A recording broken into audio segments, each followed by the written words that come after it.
আচ্ছা, তো আমরা গতদিন হচ্ছে আমাদের এখানে 20 পর্যন্ত করে আপনাদের কাজ দেওয়া হয়েছিল। আজকে আমরা মূলত আহ 22 থেকে শুরু করব। হ্যাঁ, মানে 21 নাম্বার ওইটা গতদিন তো দেখানো হয়েছে। আজকে আমরা 22 থেকে উম, শুরু করব।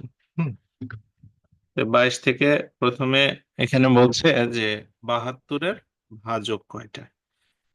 তো এখানে আমাদের 72-এর ভাজক, এটা আমরা যদি বের করতে চাই, তো এটার পদ্ধতিটা কি? এটার পদ্ধতিটা হচ্ছে যে আপনাকে প্রথমে 72টাকে উম, মৌলিক সংখ্যা দিয়ে ভাঙতে হবে। হ্যাঁ, যেমন এখানে যদি আমি 3 দিয়ে ভাগ করি তাহলে 3 × 24 = 72। এটাকে যদি 3 দিয়ে করি, 3 × 8 হচ্ছে 24। হুম, তারপরে হচ্ছে যদি 2 দিয়ে করি তাহলে এটা হবে হচ্ছে 4। তারপরে 2 দিয়ে ভাগ করলে এটা হচ্ছে 2। তো এরকম যখন হয়ে যাবে, আপনার হচ্ছে আর কোনো ভাগ করার অপশন থাকবে না। তখন আপনার হচ্ছে আমরা এটাকে 3 × 3 × 2 × 2 হচ্ছে 2 এভাবে লিখে নেব। হ্যাঁ। হুম, আচ্ছা, তো এখানে আপনার এই 3-এর উপরে আপনার হচ্ছে পাওয়ার আছে কয়টা? 2টা নাকি? আর এখানে আপনার 2-এর উপরে পাওয়ার আছে হচ্ছে 3টা। ঠিক আছে, এখন যেটা করতে হবে যে ভাজক সংখ্যা, মানে ভাজক আপনার হচ্ছে ভাজক সংখ্যা হবে হচ্ছে এই এই যে উপরে 2 আছে, এই 2-এর সাথে আপনার 1 যোগ করে নিতে হবে। আর এখানে 3 আছে, এই 3-এর সাথে 1 যোগ করে নিতে হবে, মানে এই যে পাওয়ার 3। তাহলে এখানে কত হলো? এটা 3 আর এটা 4, তাহলে 3 × 4 = 12। এই মোট হচ্ছে 12টা ভাজক আছে। হুম, 12টা ভাজক মানে হচ্ছে 72কে ভাগ যাবে হচ্ছে 12টা সংখ্যা দিয়ে। এই সংখ্যাগুলো কি কি? এক হচ্ছে প্রথমে ধরেন আমাদের 1 দিয়ে যাবে, 2 দিয়ে যাবে, 3 দিয়ে যাবে। হ্যাঁ,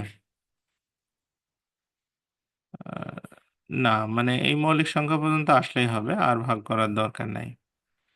1 দিয়ে যাবে, 2 দিয়ে যাবে, 3 দিয়ে যাবে, তারপরে হচ্ছে 4 দিয়ে যাবে, তারপরে 6 দিয়ে যাবে, তারপরে 8 দিয়ে ভাগ যাবে। হুম, তারপরে আপনার হচ্ছে 12 দিয়ে ভাগ যাবে। হ্যাঁ, তারপরে হচ্ছে আপনার 24 দিয়ে ভাগ যাবে, 18 দিয়ে যাবে একটা। হ্যাঁ, 18 দিয়ে একটা ভাগ যাবে, 18 দিয়ে ভাগ যাবে, তারপরে হচ্ছে 24 দিয়ে ভাগ যাবে, তারপরে হচ্ছে আপনার 36 দিয়ে ভাগ যাবে, তারপরে হচ্ছে 72 দিয়ে ভাগ যাবে। তাহলে কয়টা হলো? 1টা, 2টা, 3টা, 4টা, 5টা, 6টা, 7টা, 8টা, 9টা, 10টা, 11টা। আরেকটা মনে হয় আমার বাদ পড়ছে কোনোটা। হুম,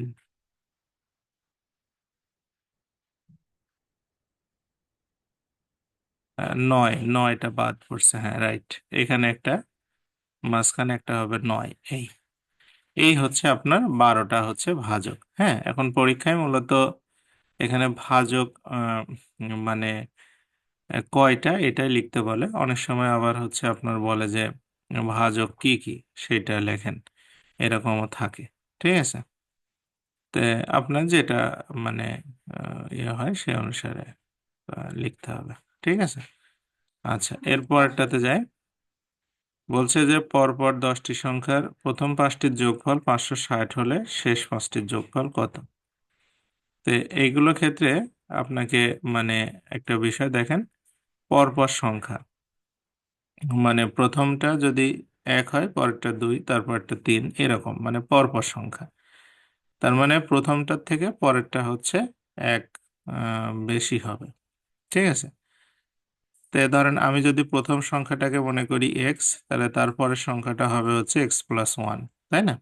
এর পরপর তারপরের সংখ্যাটা হবে হচ্ছে x+2, তারপরটা হবে x+3, তাই না? তারপরটা হবে x+4। এই 5টা, এই যে পাঁচটা সংখ্যা, একটা দুইটা তিনটা চারটা পাঁচটা, এই পাঁচটা সংখ্যার যোগফল করলে হবে হচ্ছে 560। হ্যাঁ, তো এগুলো যদি আপনি যোগ করেন তাহলে কত হবে? এগুলো যোগ করলে হবে 5x প্লাস হচ্ছে 10, তাই না? এটা সমান সমান 560। ওকে, আচ্ছা, তাহলে এখানে যদি আমি 5x এর মানটা রাখি তাহলে এটা হবে হচ্ছে 550। ওকে, এখন আমাদেরকে বলছে যে শেষের পাঁচটার যোগফল কত, তাহলে শেষের পাঁচটার যোগফল হবে কত? এক্স প্লাস 5, এক্স প্লাস 6, তারপরটা হচ্ছে এক্স প্লাস 7, তারপরটা হচ্ছে এক্স প্লাস 8, তাহলে আরটা হচ্ছে এক্স প্লাস 9, তাই না? এই তো, এই হচ্ছে 10টা হচ্ছে, তাহলে এইগুলো যদি আমি যোগ করি তাহলে কত হবে? এখানে হবে 5x, এটা 8 7 15 30 আর 235। তাহলে আপনার 5x এর মান তো দেওয়াই আছে 550, যোগ 35 করে দিলে কত হবে? এটা 585। তার মানে শেষ পাঁচটার যোগফল হচ্ছে 585। ঠিক আছে, তো এইভাবেই করবেন আপনারা, মানে মনে করি প্রথম সংখ্যাটা এক্স, পরের সংখ্যাটা এক্স প্লাস 1, এইভাবে মানে আপনার পাঁচটা লিখে নিয়ে পরে হচ্ছে পাঁচটা করলে এটা ভালো হবে। ঠিক আছে, কারো কোনো কনফিউশন থাকলে এসএমএস করবেন অথবা হ্যান্ড রেজ করবেন, যাতে আমি কথা বলতে পারি, মানে বিষয়টা কনসেপ্টটা ক্লিয়ার করার ক্ষেত্রে। হ্যান্ড রেজ রিয়াকশন বাটনের মধ্যে গিয়ে হ্যান্ড রেজ করলে আপনার স্পিকার অন করে দেওয়া হবে, তখন আপনি কথা বলতে পারবেন। ঠিক আছে, আচ্ছা, পরেরটাতে চলে যায় তাহলে। এখানে বলছে দুইটি সংখ্যার যোগফল হচ্ছে 18 আর বিয়োগফল হচ্ছে 4, তাহলে সংখ্যা দুইটা কত? তাহলে আপনার আমরা যদি একটা সংখ্যা ধরি, হুম, একটি সংখ্যা হচ্ছে আপনার ধরলাম আমরা হচ্ছে এক্স, আর অপর সংখ্যাটা কত হবে? অপর সংখ্যা হবে 18 থেকে এক্স বিয়োগ হবে। হ্যাঁ, আচ্ছা, কারণ দুইটা সংখ্যা যোগ করলে 18 হবে। এখন আপনার বলছে যে এই দুইটার আবার বিয়োগ করলে হবে 4, তার মানে প্রশ্ন মতে আমরা বলতে পারি এই যে দুইটা সংখ্যা, একটা হচ্ছে 18 মাইনাস এক্স আর একটা সংখ্যা হচ্ছে এক্স, এই দুইটা বিয়োগ করলে হবে 4। ঠিক আছে, তাহলে 2x সমান সমান 14। হুম, তাহলে এক্স এর মান হচ্ছে 7, মানে হচ্ছে একটা সংখ্যা হচ্ছে 7। তাহলে একটা সংখ্যা যদি 7 হয়, এখানে আপনি 7 একটা সংখ্যা, আর অপর সংখ্যা কত হবে? 18 থেকে 7 বাদ দিলে হচ্ছে আপনার 11। তাহলে 11 আর 7 যোগ করলে 18, 11 থেকে 7 বিয়োগ করলে হচ্ছে 4, তার মানে একটা সংখ্যা হচ্ছে আপনার 7 আর একটা সংখ্যা হচ্ছে 11। এটা আর একভাবে করা যায় যে একটা সংখ্যা এক্স একটা সংখ্যা যদি ওয়াই হয়, তাহলে এই দুইটা যোগ করলে হবে আপনার 18, আর একটা সংখ্যা এক্স একটা সংখ্যা বিয়োগ করলে এটা হবে 4। তাহলে এইভাবে আপনার 2x সমান সমান হচ্ছে 22, তাহলে হচ্ছে এক্স এর মানটা হচ্ছে 11। ঠিক আছে, এই তো, বুঝতে পারছেন? আবার এক্স এর মানটা যে কোনো সমীকরণে বসায় দিবেন, তাহলে ওয়াই এর মানটা হয়ে যাবে 7। হ্যাঁ, এইভাবেও আপনি করতে পারেন, এই যে এক্স ওয়াই ধরে এভাবেও সহজ হয়, আবার এইভাবেও হয়, যেটা খুশি আর কি। হুম, সবাই কি বুঝছেন বিষয়টা?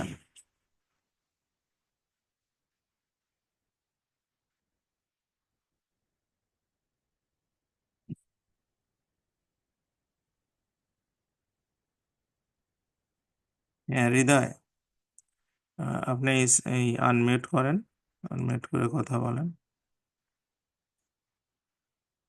ওখানে একটা আনমিউট অপশন আছে, দেখেন।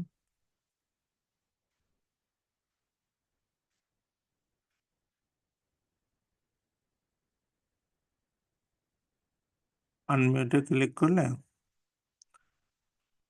আচ্ছা, শফিকুল বলছে, মানে এখানে ব্যাপারটা হচ্ছে কি দুইটা সংখ্যার যোগফল বলছে কত? 18।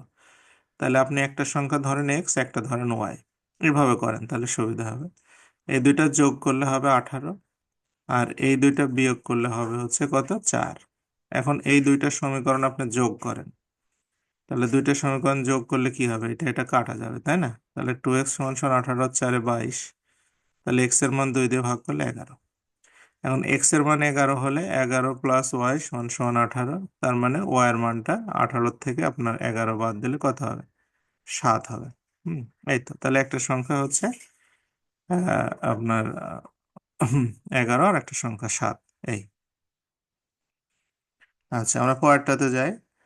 পরেরটাতে বলছে দুইটা ক্রমিক সংখ্যা নির্ণয়, এটা পূর্ণবর্গ না, পূর্ণবর্গ কথাটা এখানে ভুল আছে। হ্যাঁ, এটা না। দুইটা ক্রমিক সংখ্যা নির্ণয় করুন যাদের বর্গের অন্তর হচ্ছে 47। এই ক্রমিক সংখ্যা মানে কি? একটা যদি এক্স হয়, ক্রমিক সংখ্যার ক্ষেত্রে একটা এক্স হলে পরেরটা হবে, অপরটা হবে কি, অপরটা হবে এক বেশি, তাই না? তাহলে x+1 হবে। হুম কারণ ক্রমিক সংখ্যা মানে পর পর। তাহলে প্রশ্ন মতে আমরা লিখব কি, যে আপনার এদের বর্গ করতে বলছে, মানে আপনার x+1 এটার পরে হোল স্কয়ার আর এটার পরে হোল স্কয়ার, এই দুইটা সংখ্যার বর্গ করে এদের বিয়োগ করতে বলছে। বিয়োগ করলে উত্তর হবে হচ্ছে 47। ঠিক আছে, তাহলে আপনার হচ্ছে এখানে যদি আপনি এটা সূত্র লেখেন, a+b হোল স্কয়ারের একটা সূত্র আছে না, এটা হচ্ছে a² + 2ab + b², আর এটা সমান সমান 47। তাহলে এটা কেটে দেন এখান থেকে। তাহলে বা 2x সমান সমান এক ওই পাশে বিয়োগ করলে 46, তাহলে x এর মান হচ্ছে 23। তাহলে একটা সংখ্যা হবে আপনার 23, আর একটা সংখ্যা হবে হচ্ছে 23-এর সাথে এক যোগ করলে কত হবে, 24। তার মানে একটা 23 আর একটা হচ্ছে 24। এই মানে দুইটা সংখ্যা, একটা 23 আর একটা 24। 23-এর আপনার আহ, বর্গ এবং 24-এর বর্গ আপনার ইয়ে করলে বিয়োগ করলে 47 হবে। ঠিক আছে, মানে ওনারা বলতে চাচ্ছে যে 24-এর পুরো স্কোয়ার আর 23-এর পুরো স্কোয়ার, এই দুইটা যদি আপনি বিয়োগ করেন তাহলে এটা 47 হবে। হুম এই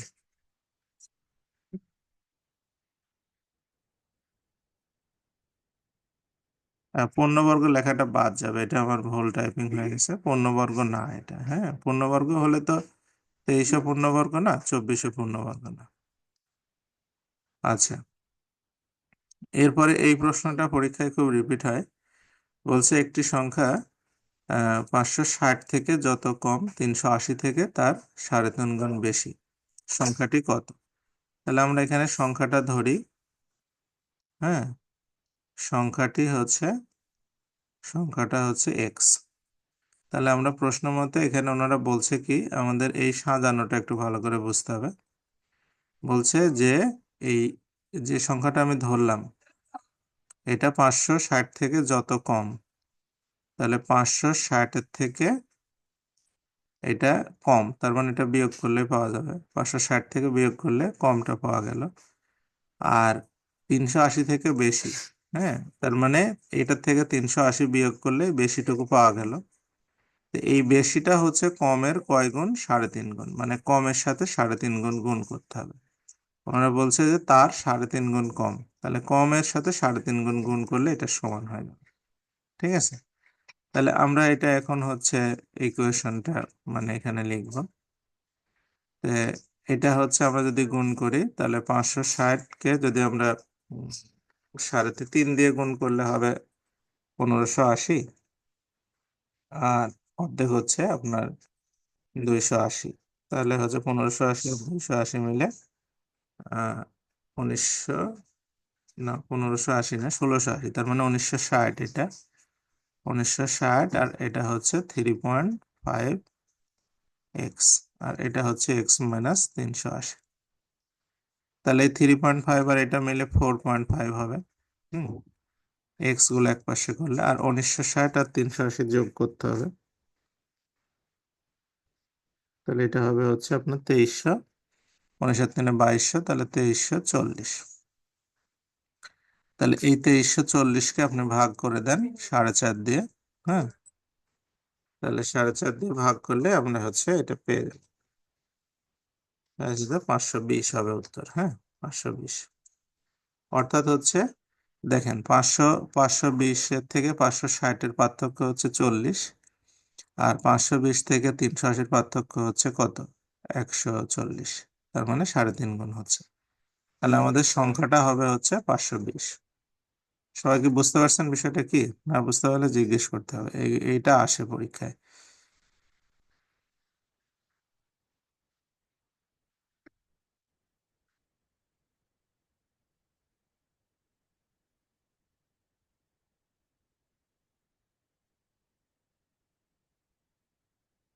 আচ্ছা, মানে এখানে আমি এই, আচ্ছা সোহেল রানা দেখি কি বলে শুনি। হ্যাঁ সোহেল রানা বলেন। হ্যাঁ হ্যাঁ বলেন, শুনতে পাচ্ছি। স্যার, এই যে 4.5, এটা ভাগটা একটু বুঝিনি স্যার। আচ্ছা, ভাগ ভাগ করলেই বোঝা যাবে, এটা সিম্পল আমি দেখাচ্ছি। এই যে এখানে হচ্ছে নোমেয়ার বলছে যে ফার্স্ট লাইনটা কিরকম, মানে এখানে আপনার হচ্ছে বলছে যে সংখ্যাটা 560 থেকে কম, তাই না? তাহলে 560 থেকে কম মানে 560 থেকে আপনি যদি বিয়োগ করেন সংখ্যাটা, তাহলে কতটুকু কম পেয়ে যাবেন। আর 380 থেকে বেশি, 380, এটার থেকে যদি 380 বিয়োগ করেন তাহলে আপনি পেয়ে যাবেন কতটুকু বেশি। তো এই যে কতটুকু বেশি সেটা বলছে এই কমের হচ্ছে 3.5 গুণ, হ্যাঁ, কমের 3.5 গুণ। ঠিক আছে, বুঝতে পারছেন বিষয়টা কি? আচ্ছা, আর এই যে যেটা সোহেল যেটা ভাগের কথাটা বললো, ভাগ হচ্ছে আপনার এই যে 2340, হ্যাঁ, এটা 4.5। তাহলে 4.5-এর সিস্টেমটা কি, এখান থেকে পয়েন্টটা আপনি তুলে দিবেন, পয়েন্টটা তুলে দিলে উপরে আপনি 10 গুণ করলে হয়ে যাচ্ছে, তাই না? কারণ পয়েন্টের জন্য 1 আর এর জন্য হচ্ছে 0। তাহলে আপনি হচ্ছে এটাকে 5 দিয়ে যদি কেটে দেন, তাহলে 5 দুগুণে 10 আর 5 নং 45। তাহলে হচ্ছে এখানে এটা দিয়ে এটাকে কেটে দেন, তাহলে 9 দুগুণে 18, আর হচ্ছে এখানে 6 নং 54, তাই না? 6 এটা 0, তাহলে 260-এর ডাবল হচ্ছে 520। এই তো, এইভাবে কাটাকাটি করলেই হবে, হ্যাঁ। আচ্ছা, এর পরেরটাতে আসি।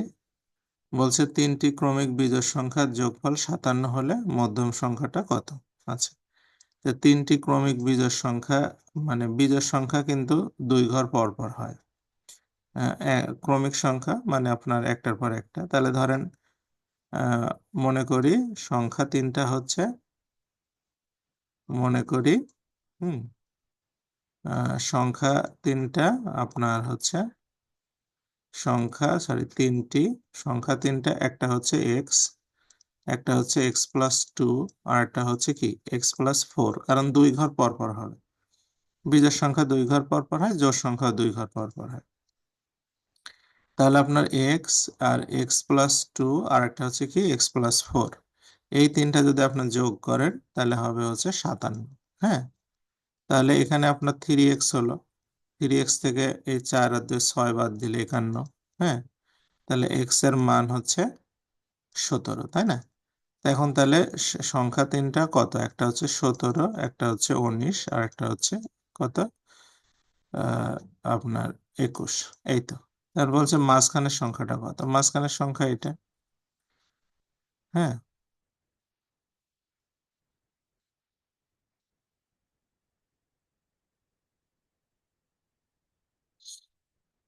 তাহলে এই তিনটা যোগ করলে আপনার 57 হবে, এই।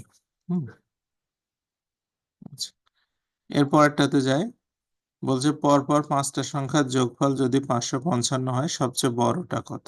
হ্যাঁ, তো এটা খুব সহজ কথা, এর আগেও একবার দেখাইছি আমি, যে প্রথমটা যদি এক্স হয়, হ্যাঁ, তারপরটা হচ্ছে x+1, তারপরটা হচ্ছে x+2, তারপরটা হচ্ছে x+3, তারপরটা হচ্ছে x+4, এই 5টা সংখ্যা, এই 5টা সংখ্যা যোগ করলে কত হবে? এই 5টা সংখ্যা যদি আপনি যোগ করেন তাহলে হবে হচ্ছে 5x প্লাস হচ্ছে 10, তাই না? এটা সমান সমান 555, 555। তাহলে এক্স এর মানটা কত হবে? এখানে 555 থেকে 545 হবে, 545-কে 5 দিয়ে ভাগ করলে হবে হচ্ছে আপনার, হ্যাঁ, 109, তাই না? 109। তাহলে 109 হলে বলছে সবচেয়ে বড়টা কোনটা, তাহলে সবচেয়ে বড় হচ্ছে এটা। তাহলে 109 প্লাস হচ্ছে 4, তাহলে 109 আর 4-এ 113। ঠিক আছে, এই, বুঝতে পারছেন বিষয়টা কি? এগুলো না বুঝলে জিজ্ঞেস করতে হবে, কনফিউশন থাকলে, কোনো ইয়ে থাকলে, এগুলোই প্র্যাকটিস করতে হবে বাসায়।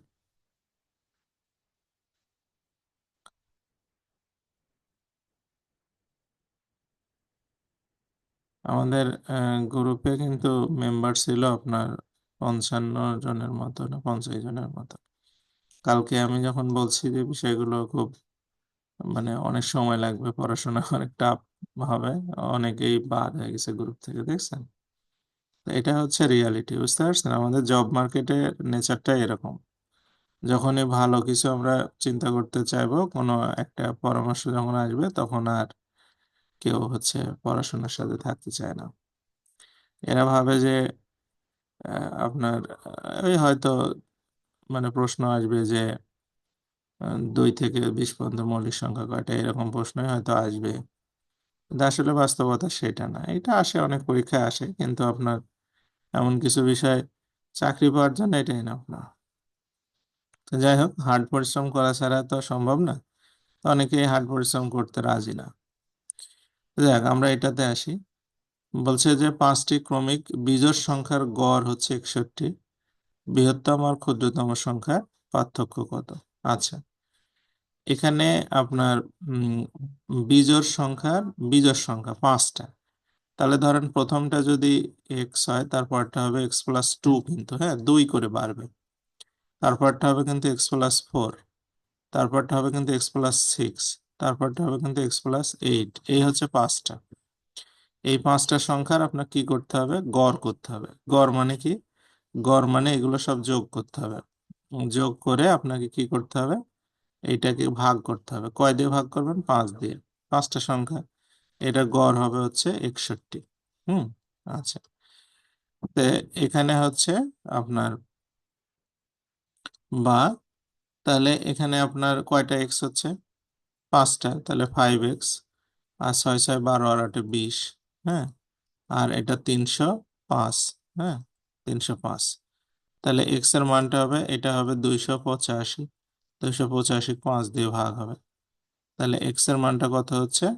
5 5 25, আর 5 7 35। তার মানে সবচেয়ে ছোটটা হচ্ছে 57, আর সবচেয়ে বড়টা হবে 57 আর 8 65। তাহলে এই দুটোর পার্থক্য করলে 8। হ্যাঁ, এই এটা এইভাবে ডিটেলস করা যায়। তাছাড়া একটা কমন সেন্সে বোঝা যাচ্ছে যে 5টা বিজোড় সংখ্যার পার্থক্য কিন্তু 8ই হবে। যে কোনো 5টা বিজোড় সংখ্যার পার্থক্য 8ই হবে, কারণ 2 ঘর পর পর যাবে, 4টা ঘর পার হবে, তাহলে 8ই তো হবে, তাই না? এই, তো এটা আপনার লিখিত পরীক্ষা এভাবেই করতে হয়, যে মনে করি প্রথম বিজোড় সংখ্যাটা এক্স, পরেরটা x+2। আমার শিটে দেখেন দেওয়া আছে, শিটটা খেয়াল করবেন না। হৃদয় বলছে শিট মানে গ্রুপে দেওয়া আছে, হৃদয়কে আমি ইয়ে করে দিব নি, আবার পাঠাই দেবো না। আচ্ছা, এর পরের প্রশ্নে বলছে কি, দুইটি সংখ্যার গুণফল হচ্ছে 72 আর যোগফল হচ্ছে 17, ছোট সংখ্যাটা কত? আচ্ছা, এখানে দেখেন খুব সহজ ভাষায় বোঝা যাচ্ছে অঙ্কের উত্তর কি হবে। গুণফল হচ্ছে 72, তার মানে 8 নং 72, তাই না? আর যোগফল হচ্ছে 17, তার মানে 8 আর 9 17। কিন্তু কথা হচ্ছে এখানে আপনার এভাবে তো মানে আমরা লিখলে তো এটা হবে না, তাই না? এভাবে লিখলে তো আর এটা আমাদের কোনো সিস্টেমের মধ্যে আসলো না। এটাকে আমাদের একটা সুন্দর করে সাজায় লিখতে হবে। তো এখন আপনার দুইটা সংখ্যার গুণফল হচ্ছে 72। তাহলে এটা আপনি দুইভাবে করতে পারেন, আমি দুইভাবে দেখা দিচ্ছি যেটা আপনার জন্য ভালো হয়। তো একটি সংখ্যা আপনি এক্স ধরেন, একটা সংখ্যা এক্স ধরেন, একটা সংখ্যা ওয়াই ধরেন, সমান সমান হবে 72। আর এই দুইটার যোগফল হবে হচ্ছে কত? আপনার 17। হুম, এটা। এখন এখানে দেখেন আমাদের খুব সহজ এটা 1 নং সমীকরণ দেই। হুম, আর এ হচ্ছে, এখন আপনি যদি x - y এর মানটা বের করে নিতে পারেন, তাহলে এই দুইটা সমীকরণ যোগ করলে কাজটা সহজে হয়ে যাবে। অথবা আপনি এখান থেকে x এর মানটা নিয়ে এসে এখানে বসে যে কোনো একটা কাজ করতে পারেন। তা আমার কাছে মনে হয় কি, যে x - y এর মানটা বের করে নেওয়াটা বুদ্ধিমানের কাজ, কারণ আমরা সূত্র তো জানি যে x - y হোল স্কয়ার সমান সমান হচ্ছে কি x+y হোল স্কয়ার আপনার -4xy, তাই না? এরকম না? তাহলে এখান থেকে আপনি x - y হোল স্কয়ারটা যদি বের করে নেন, কত হবে? এটা 17 স্কয়ার -4 × 72। ওকে, তাহলে x - y হোল স্কয়ার, তাহলে আমাদের 1 থেকে 20 পর্যন্ত আপনারা স্কয়ার মুখস্থ করবেন। তাহলে 17 স্কয়ার হবে 289। হ্যাঁ, 289, আর এটা হচ্ছে 288 হবে, তাই না? তার মানে x - y এর মানটা হচ্ছে 1। এটা হচ্ছে 2 নং সমীকরণ। এখন এই দুইটা সমীকরণ যোগ করলে আপনার কাজটা কমপ্লিট হয়ে যাবে। হ্যাঁ, যেমন এখানে আছে কি, x+y = 17, আর এক্স মাইনাস ওয়াই সমান সমান হচ্ছে 1, তাহলে দুইটা যোগ করলে কত হবে? 2x সমান সমান 18, তাহলে এক্স এর মানটা হবে 9।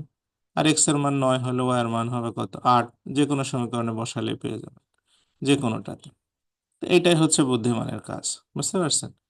আর আপনার যদি বলেন যে না, আমি হচ্ছে এখান থেকে এক্স এর মানটা নিয়ে এসে এখানে বসাবো, এরকম এগুলো অনেক ঝামেলা হয়, মানে সেটা মিডিল টার্ম করলে হবে। হুম। তাই আমি সেটাও দেখাচ্ছি যে কিভাবে। যেমন আপনি এখানে কি কাজটা করতে পারেন, এখানে এক্স প্লাস ওয়াই এটাকে করে আপনি এখান থেকে মানটা নিয়ে যেতে পারেন, যে না আমি এই মানটা গিয়ে ওখানে বসাই দেব। দেখাচ্ছি দাঁড়ান। আহ, সেটাও ভালো হবে, খারাপ হবে না। হ্যাঁ, ওই পদ্ধতিতেও অনেকেই প্র্যাকটিস করে। সেটা হচ্ছে আপনি এখান থেকে এক্স এর মানটা রাখবেন 17 মাইনাস হচ্ছে ওয়াই, এখানে নিয়ে এসে এক্স এর মানটা বসাবেন। 17 মাইনাস ওয়াই সমান সমান আর একটা ওয়াই সাথে থাকলো, তাহলে 72, তাই না? তাহলে এটা গুণ করে দেন। গুণ করলে হচ্ছে 17y minus y square minus 72 equal to 0। এটা যদি সাজায় লিখি তাহলে কি হবে? Y square minus 17y minus মাইনাসের প্লাস হচ্ছে 72, মানে মাইনাস দিয়ে গুণ করে দিলাম। তাহলে এখানে আপনার মিডিল টার্ম করতে হবে, 9y মাইনাস 8y প্লাস হচ্ছে 72। এই যে এটাও কিন্তু কম ঝামেলা না। তো ওয়াই মাইনাস 9 একটা হবে, আর একটা হচ্ছে ওয়াই মাইনাস 8 একটা হবে কমন নিলে। তাহলে ওয়াই এর মান হবে একটা 8 আর একটা হবে হচ্ছে 9। এই তো। তাহলে ওয়াই এর মান যদি 8 হয় তাহলে এক্স এর মান 9, এ এর মান যদি 9 হয় তাহলে এক্স এর মান 8, একই কথা। ওই 8 আর 9 তা ওইভাবে করলেও একই কথাই হয়। ওইটা আমার মনে হয় আরো সহজ হবে আপনার যদি সূত্রটা জানা থাকে। হ্যাঁ, সূত্র তো জানাই লাগবে, ওই সূত্র তো না জানে উপায় নাই, কারণ আমরা যখন এতে যাব।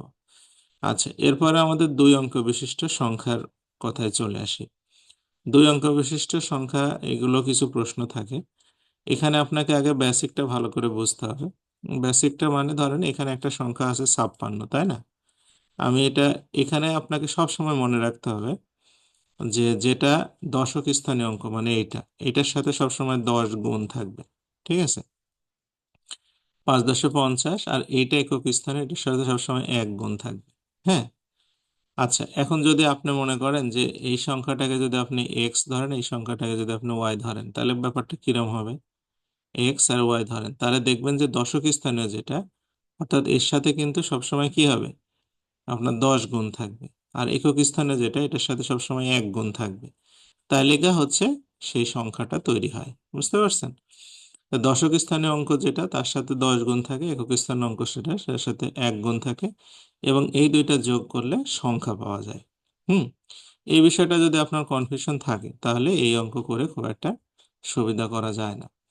তো প্রথম কথা হচ্ছে, এখানে বলছে দুই অঙ্ক বিশিষ্ট কোন সংখ্যার অঙ্কদ্বয়ের সমষ্টি হচ্ছে কত? 15। হুম। আর এদের গুণফল হচ্ছে 56, তাহলে আহ, সংখ্যাটি হচ্ছে আহ, সংখ্যাটি কত নির্ণয় করতে বলছে। তো আমরা এখানে লিখি, যেমন আমি যদি লিখি যে একক স্থানীয়, হুম, একক স্থানীয় যেটা সেটা একটা ধরি, আর দশক স্থানীয় সেটা একটা ধরি। একক স্থানীয়টা ধরলাম আমি হচ্ছে ওয়াই, আর দশক আপনি যেটা খুশি ধরতে পারেন, হ্যাঁ। আর দশক স্থানীয়টা আমি ধরলাম হচ্ছে এক্স। তাহলে আপনার সংখ্যাটা কিভাবে লিখতে হবে মনে আছে? সংখ্যাটা লিখতে হবে হচ্ছে দশক স্থানীয় যেটা, তার সাথে 10 গুণ করতে হবে, করে একক স্থানীয়টা যোগ করতে হবে। একক স্থানের সাথে 1 গুণ, ওটা লিখলাম না, হ্যাঁ, ওটা না লিখে একই কথা। এখন আমাদের কন্ডিশন গুলোতে আসি আমরা। কন্ডিশন গুলো বলছে কি, অঙ্কদের সমষ্টি 15, তার মানে এক্স প্লাস ওয়াই সমান সমান কত? 15, তাই না? আর গুণফল হচ্ছে 56, মানে এক্স ওয়াই সমান সমান কত? 56। আচ্ছা, একটু আগে আমরা এরকম অঙ্ক বের করলাম না? হুম। যে এক্স, মানে এক্স প্লাস ওয়াই আর এক্স ওয়াই থাকা অবস্থায়, তো এখানে বোঝা যাচ্ছে যে এক্স এর মানটা হবে হচ্ছে 7, আর বা হচ্ছে এক্স এর মানটা যদি 7 হয় তাহলে ওয়াই এর মানটা হবে হচ্ছে 8, আর এক্স এর মানটা যদি 8 হয় তাহলে ওয়াই এর মানটা হবে 7। সহজ কথা, তাই না? আপনি বুঝতে পারছেন তো কিভাবে 7 আর 8 হবে? হ্যাঁ, আমরা যে যে সূত্র ব্যবহার করে করলাম বা মিডিল টার্ম করে করলাম, আপনার যেটা খুশি সেভাবে আপনি এই মানটা বের করে ফেললে হবে। এটা আমি আর এখন করলাম না। তাহলে এখানে 10, এক্স এর মানটা যদি আপনার 7 হয় তাহলে ওয়াই এর মানটা হচ্ছে 8, তাহলে এটা 78 হবে। আর একটা যদি এক্স এর মানটা যদি 8 হয়, এক্স এর মানটা যদি 8 হয় তাহলে হবে 8×10 80 যোগ 7 মানে 87 হবে। এইটা সংখ্যা হয় 78 না হয় 87, যে কোনো একটা হবে উত্তর। আপনি লিখবেন যে 78 অথবা 87, 78 উত্তর হতে পারে, 87 হতে পারে। বুঝতে পারছেন বিষয়টা কি? এটা বের করে বুঝতে পারছেন তো? এটা কি আর বের করে দিতে হবে? একটু আগে তো আমি বের করে দিলাম, ওইভাবে আপনারা মানে বের করে নেবেন। ঠিক আছে? ওইভাবে। 2 অঙ্ক বিশিষ্ট এইসব সমস্যা আরো কিছু মানে জটিল কিছু আছে, ওইগুলো আমরা যাব একটু পরে। হ্যাঁ, আচ্ছা, পরেরটাতে যাই। এই যে যেমন এখানে বলছে 2 অঙ্ক বিশিষ্ট একটি সংখ্যার একক স্থানীয় অঙ্ক 3। একক স্থানীয় অঙ্ক দেওয়াই আছে, আর অঙ্কদ্বয়ের সমষ্টি সংখ্যাটির 1/7 সমান, তাহলে সংখ্যাটা কত? আচ্ছা, তাহলে আমার একক স্থানে যেটা দেওয়া আছে, তাহলে দশক স্থানীয়টা ধরি। হুম, দশক স্থানীয়টা আমরা ধরে নিই। দশক স্থানীয়টা আমি ধরলাম হচ্ছে কত? দশক স্থানীয় অঙ্ক হচ্ছে আমি ধরলাম এক্স। তাহলে সংখ্যাটা কত হবে? সংখ্যাটা হবে হচ্ছে দশক স্থানে যেহেতু 10x প্লাস হচ্ছে কত? 3। আচ্ছা, এখন যেহেতু একক স্থানীয় 3, এখন বলছে অঙ্কদ্বয়ের সমষ্টি। অঙ্কদ্বয়ের সমষ্টি মানে কি? একটা অঙ্ক হচ্ছে এক্স আর একটা অঙ্ক হচ্ছে 3, এই দুইটা যোগ করলে কি হবে?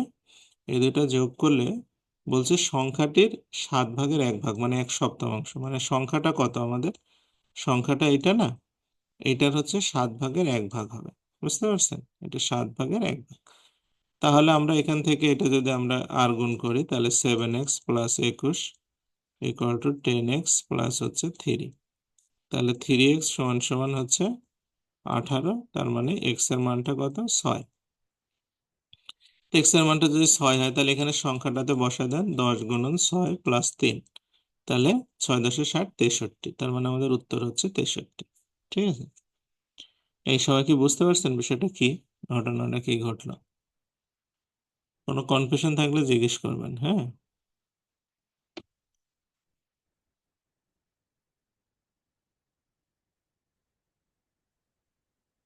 মানে জাস্ট শুধু কনসেপচুয়ালাইজ করলেই হবে, এখানে জটিল কিছু আসে না। হুম, মানে কোনো কঠিন কিছু আসে না, সহজ সহজ জিনিস। আচ্ছা, যেমন এইটা হচ্ছে একটু দেখি।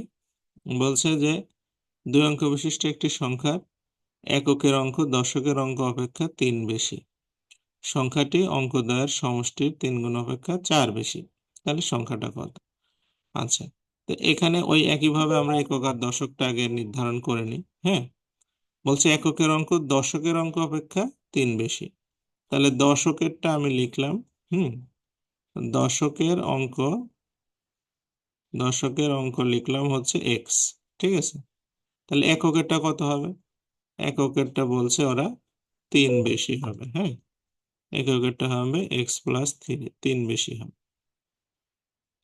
এখন তাহলে সংখ্যাটা কত হবে? সংখ্যাটা হবে, আমরা জানি দশকের সাথে কি হয়, 10 গুণ থাকে, আর তার সাথে এককেরটা যোগ হয়। তার মানে আমাদের সংখ্যাটা হচ্ছে 11x+3, এটা হচ্ছে আমাদের সংখ্যা। আচ্ছা, এই কারিকুলাম এখানে থাকলো, এখানে এটা আমাদের কার্যক্রম থাকলো। এখন আমাদের প্রশ্নতে আমরা আসি। প্রশ্ন মতে ওনারা কি বলছে আমাদের? প্রশ্ন মতে বলল যে হচ্ছে আহ, সংখ্যাটি অঙ্কদ্বয়ের সমষ্টির 3 গুণ অপেক্ষা 4 বেশি। আচ্ছা, এখন প্রথমে আগে অঙ্কদ্বয়ের সমষ্টিটা লিখি। অঙ্ক হচ্ছে একটা এক্স, একটা x+3, তাহলে এক্স একটা প্লাস x+3, এই হচ্ছে সমষ্টি। হ্যাঁ, আর আমাদের সংখ্যা কত? 11x+3, এটা হচ্ছে সংখ্যা। এখন ওরা আমাদের তুলনা করতে বলছে কি?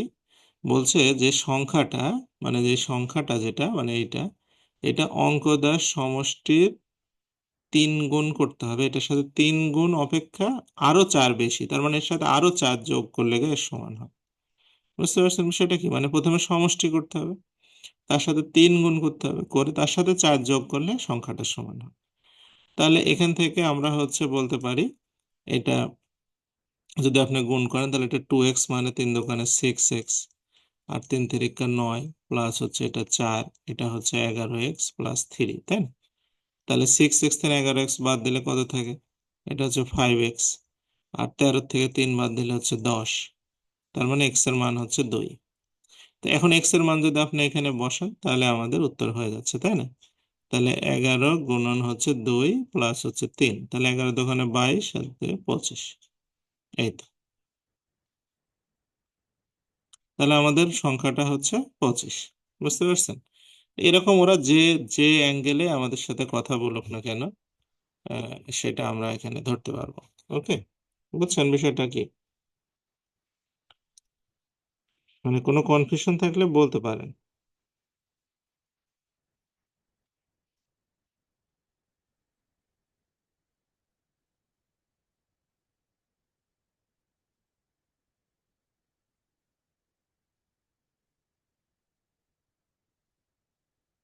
আচ্ছা,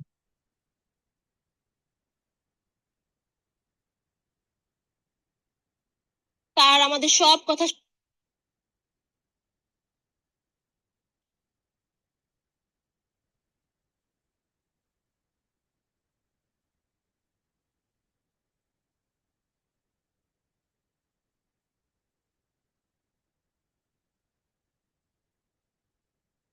আচ্ছা, তাহলে আমরা নেক্সটে যাই। হ্যাঁ, কারো কোনো কনফিউশন যেহেতু নাই। আচ্ছা, এখানে বলছে দুইটি সংখ্যার অর্ধেকের যোগফল হচ্ছে 40, আর তাদের পার্থক্যের 4/1 হচ্ছে 18 হলে ছোট সংখ্যাটা কত? আচ্ছা, তো এখন ছোট আর বড়, যাই হোক, আমি ছোট সংখ্যাটা আপনার ধরলাম, ছোট সংখ্যাটা তো ধরলাম হচ্ছে এক্স, আর বড়টা ধরলাম ওয়াই। হ্যাঁ, বড়টা ধরলাম হচ্ছে ওয়াই। এখন দেখেন, বলছে দুইটা সংখ্যার অর্ধেকের যোগফল, মানে এই দুইটা আপনার অর্ধেক করতে হবে, দুইটার অর্ধেক করতে হবে, মানে এক্স একে অর্ধেক করতে হবে, ওয়াই এরও অর্ধেক করতে হবে, করে এই দুইটা যোগ করতে হবে, যোগ করলে হবে হচ্ছে 40। ঠিক আছে, তাহলে আপনি যদি 2 দিয়ে গুণ করে দেন তাহলে এক্স প্লাস ওয়াই সমান সমান হবে 40 দোকানে 80। ওকে, এটা গেল। এর পরের পরের কন্ডিশন কি? পরের কন্ডিশন বলছে তাদের পার্থক্যের 1/4 18, মানে পার্থক্য করতে হবে কিন্তু আপনার এটার থেকে এটা, মানে বড়টার থেকে ছোটটা, হ্যাঁ সরি, বড়টার থেকে ছোটটা পার্থক্য হবে। এটার আবার 1/4, মানে 4/1 হবে হচ্ছে 18। তাহলে ওয়াই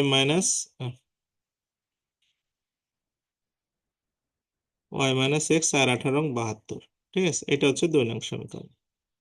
তাহলে দুইটা শর্ত আমরা লিখে ফেললাম, এখন দুইটা সমীকরণ এক জায়গায় লিখি।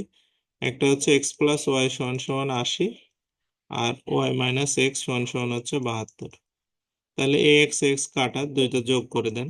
হুম, তাহলে 2y সমান সমান হচ্ছে 100 কত 52। হুম, তাহলে ওয়াই এর মানটা হবে হচ্ছে কত, এটা 7 দোকানে শুধু 76, তাই না? তার মানে ছোট, মানে ওয়াইটা বড় সংখ্যা, তাহলে আমাদের ছোটটা হবে হচ্ছে, মানে এখানে 76 মাইনাস এক্স সমান সমান 72।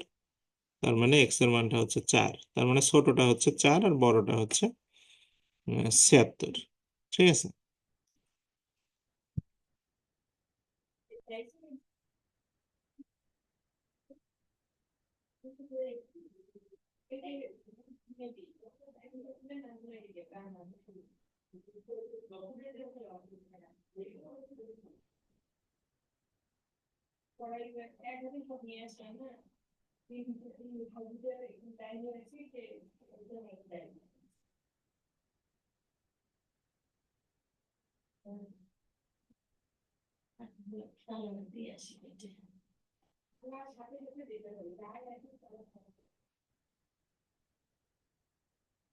আচ্ছা, এই প্রশ্নটা অনেক পরীক্ষাতে আসতেছে। হ্যাঁ, এটা একটু দেখবেন, এটা খুব ইম্পর্টেন্ট একটা প্রশ্ন। হ্যাঁ, ঠিক আছে।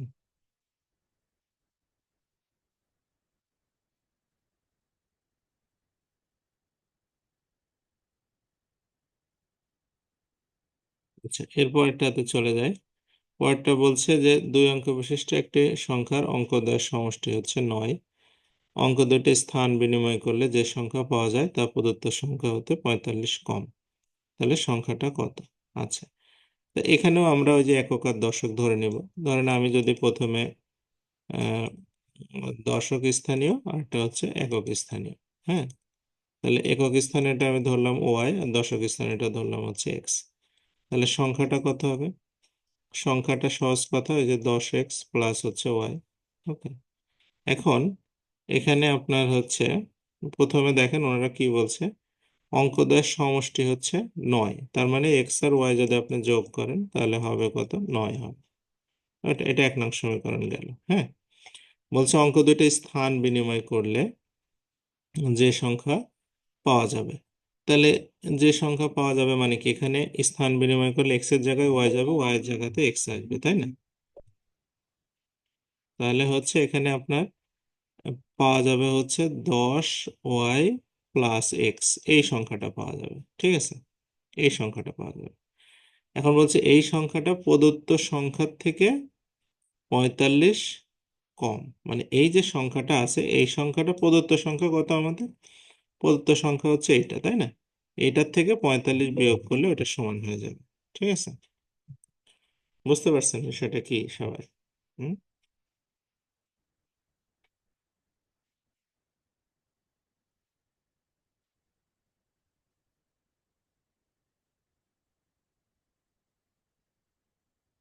এটা সাজানো, বুঝছেন সবাই?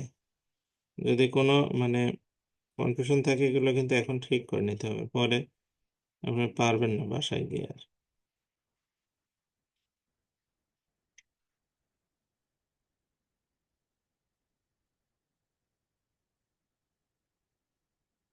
আচ্ছা, তাহলে এখানে আমাদের দেখেন এই যে, হ্যাঁ, এই ওয়াইটাকে ওই পাশে যদি আমি নিয়ে যাই, তাহলে 10y থেকে একটা ওয়াই বাদ দিলে 9y হবে, আর এটা নিয়ে গেলে -9x হবে, আর এখানে আছে হচ্ছে 45, তাই না? তাহলে এখান থেকে যদি আপনি 9 দিয়ে ভাগ করে দেন, তাহলে y-x সমান সমান -5 হবে।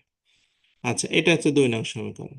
এখন হচ্ছে এখান থেকে আপনি যদি দুইটা সমীকরণ এক জায়গায় করেন, হ্যাঁ, তাহলে আমাদের কাজ হয়ে যাবে। এখানে আছে এক্স প্লাস ওয়াই সমান সমান 9, আর এটা হচ্ছে y-x সমান সমান -5।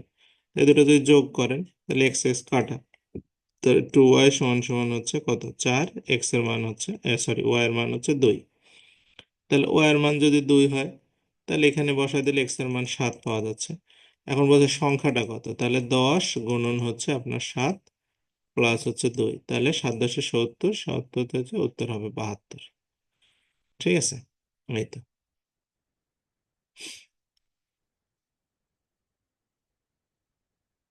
বুঝতে পারছেন? মানে এইভাবে আপনার হচ্ছে দুইটা সমীকরণ তৈরি করে নিলে খুব সহজেই করে ফেলতে পারবেন, এখানে কোনো মানে ঝামেলাই হবে না আর কি।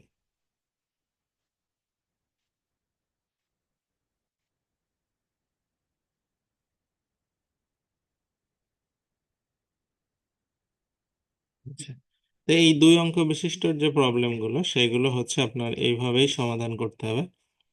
এখানে একটা প্রশ্ন দিছে, যে একটা ছাত্রাবাসে যতজন ছাত্র থাকে, হ্যাঁ, তাদের প্রত্যেকের মাসিক খরচ তাদের সংখ্যার 10 গুণ। তাহলে আপনার হচ্ছে মোট খরচ 6250 হলে ওই ছাত্রাবাসে কতজন আপনার থাকে আর কি, ছাত্র সংখ্যা কত? তাহলে প্রথম কথা হচ্ছে দেখেন যে ছাত্রাবাসের ছাত্র সংখ্যা আমি ধরলাম হচ্ছে এক্স জন আছে। হ্যাঁ, তাহলে এক্স জন ছাত্র প্রত্যেককে দিবে তার 10 গুণ টাকা, তার মানে একজনই দিবে 10x টাকা, তাই না? তাহলে এটা ছাত্র সংখ্যা আর এটা হচ্ছে টাকার পরিমাণ। তাহলে হচ্ছে এই দুইটা গুণ করলে আমাদের মোট টাকা হবে 6250 টাকা। হ্যাঁ, মানে একজন দিবে ধরেন 10x টাকা, আর আমাদের ছাত্র আছে এক্স জন, তাহলে টোটাল টাকা হবে কত আপনার হচ্ছে এই টাকাটা। তাহলে এখানে আমরা হচ্ছে এই এক্স এক্স গুণ করলে এক্স স্কোয়ার হবে, 10 দিয়ে ভাগ করলে 625 হবে। তাহলে এক্স এর মানটা হচ্ছে এখানে রুট করে দিতে হবে 625কে, তাহলে এক্স এর মান হবে খালি 25। হ্যাঁ, আমরা জানি 25 25 625 হয়। ঠিক আছে, আচ্ছা, তাহলে 25 জন ছাত্র আছে, প্রত্যেকে দেবে 250 টাকা করে, তাহলে আপনার হচ্ছে হয়ে যাবে 600। তাহলে ছাত্র সংখ্যা হচ্ছে 25 জন। এই তো। ওকে।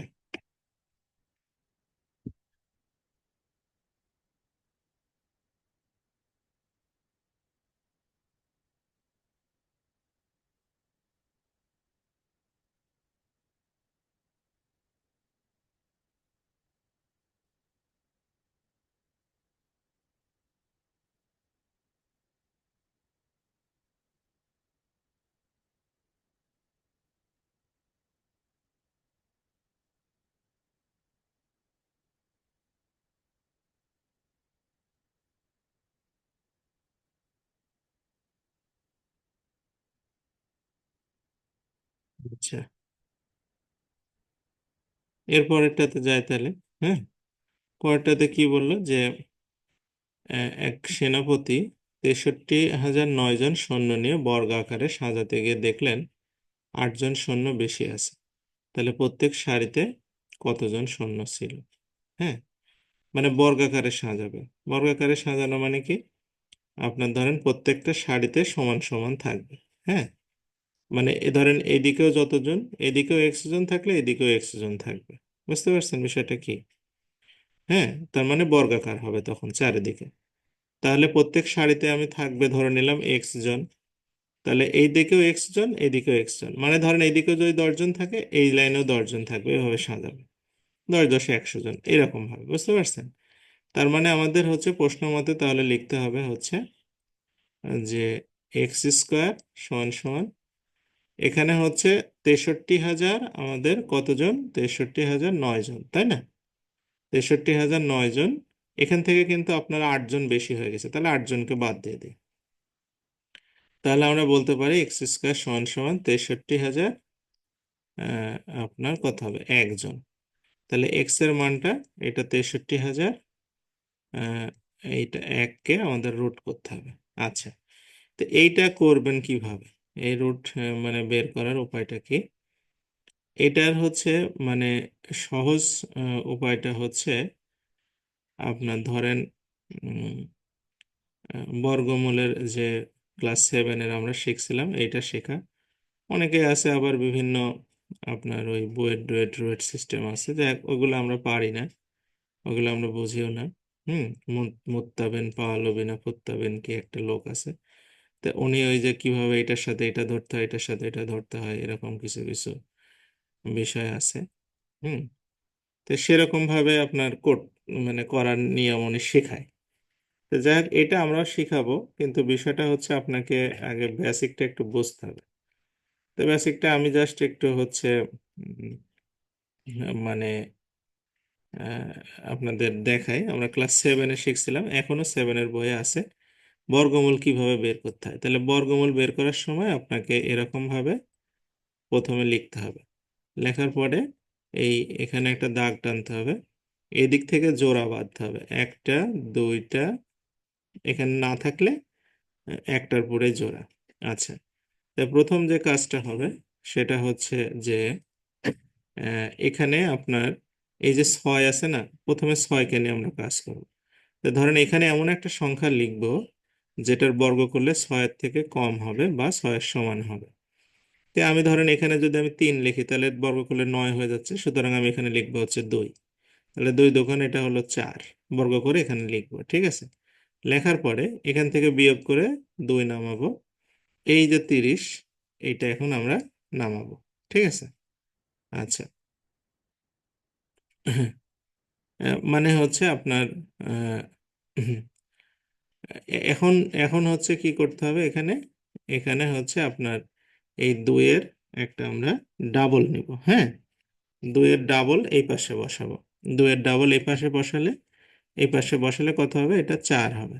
হ্যাঁ, আচ্ছা, এখন এখানে আপনি যত নিবেন এখানে তত নিয়ে আপনাকে গুণ করে ওইটার সাথে বসাতে হবে। যেমন ধরেন বেশি যাতে না হয়, যেমন এখানে আমি যদি 5 নেই বা 6 নেই, আপনার এটা আপনার বুঝে ইয়ে করতে হবে। যেমন এখানে 5 নিলে কত হবে, তাহলে 225 হবে। 6 নিলে কিন্তু বেশি হয়ে যাবে, 4 নিলে আরো কম হয়ে যাবে, মানে যত কাছাকাছি যাওয়া যায়। তাহলে 5 দিয়ে 45কে গুণ করলে কত হবে, 225। এই 225 আপনি এখানে হচ্ছে নামাবেন। নামানোর পর এখানে থাকলো কত, আপনার 5 থাকলো। আর এখান থেকে আপনার শূন্য হচ্ছে আহ, আপনার হচ্ছে এখানে লিখতে হবে। এই দুইটা নামায় ফেলবেন। নামানোর পরে এই 25কে নিয়ে এসে এখানে 50 লিখবেন। ঠিক আছে, এই 25-এর ডাবল এখানে 50। লেখার পরে এখানে দেখেন আমি যদি 1 লিখি তাহলে এখানে 1 লিখলে আমাদের এক এক দিয়ে গুণ করলে 501 মিলে যাচ্ছে, 501। তাহলে সুতরাং আমাদের বর্গমূলটা হবে হচ্ছে এইটা, এইটা হচ্ছে আমাদের বর্গমূল। হ্যাঁ, তার মানে আমাদের এক্স এর মানটা হবে 251। হ্যাঁ, 251। ঠিক আছে, তার মানে সে প্রত্যেক সারিতে 251 জন করে সাজানোর চেষ্টা করছে। এটা হচ্ছে বর্গমূলের মূল নিয়ম। এখন আপনার যদি আরেকটু মানে শর্টকাটে চিন্তা করেন, তো একটা বিষয় আপনাকে বুঝতে হবে এখানে শর্টকাটে চিন্তা করার আগে আহ, আপনি যদি মনে করেন যে না আমি এইভাবে করতে চাচ্ছি না বা নিয়মটা শিখতেও চাচ্ছি না, অনেকেই চায় না, তো সেই ক্ষেত্রে আপনাকে যে কাজটা করতে হবে সেটা হচ্ছে, ধরেন আপনি যদি একের বর্গ করেন তাহলে কত হবে? এক হবে নাকি? হুম। তাহলে দুই এর বর্গ করলে কত হবে? চার হবে। তিনের ক্ষেত্রে কত হবে? এটা নয় হবে। চারের ক্ষেত্রে হবে হচ্ছে 16। পাঁচের ক্ষেত্রে হবে হচ্ছে 25। হুম। আর ছয়ের ক্ষেত্রে হবে হচ্ছে আপনার 36। সাতের ক্ষেত্রে হবে হচ্ছে 49। আটের ক্ষেত্রে হবে হচ্ছে 64। আর নয়ের ক্ষেত্রে হবে হচ্ছে 81। আর দশের ক্ষেত্রে হবে হচ্ছে 100।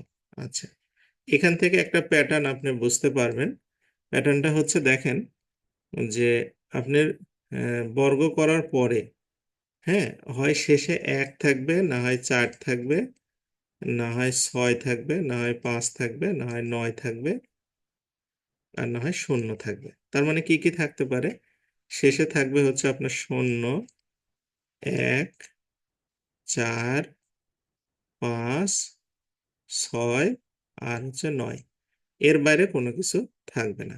তার মানে আপনি একটা বিষয় এখানে বোঝার চেষ্টা করেন যে যদি কোনো সংখ্যার শেষে এই আপনার হচ্ছে তিন তিন ছয়টা ছয়টা মানে অঙ্ক থাকে, তাহলে সেটা বর্গ করা যাবে, আদারওয়াইজ যাবে না। হুম। তো এটা শেষে এক আছে, তার মানে এটা করা যাবে। হ্যাঁ, এক আছে তাহলে হচ্ছে আপনার করা যাবে, বোঝা যাচ্ছে, তাই না? আচ্ছা। আর যদি আপনার শেষে যদি দুই থাকে বা তিন থাকে বা হচ্ছে সাত থাকে বা আট থাকে, তাহলে বুঝবেন যে ওইটার বর্গ করা সম্ভব না। ঠিক আছে। আচ্ছা। আহ, বা নয় থাকলে যে সব সময় করা যাবে তা কিন্তু না, মানে হওয়ার সম্ভাবনা আছে।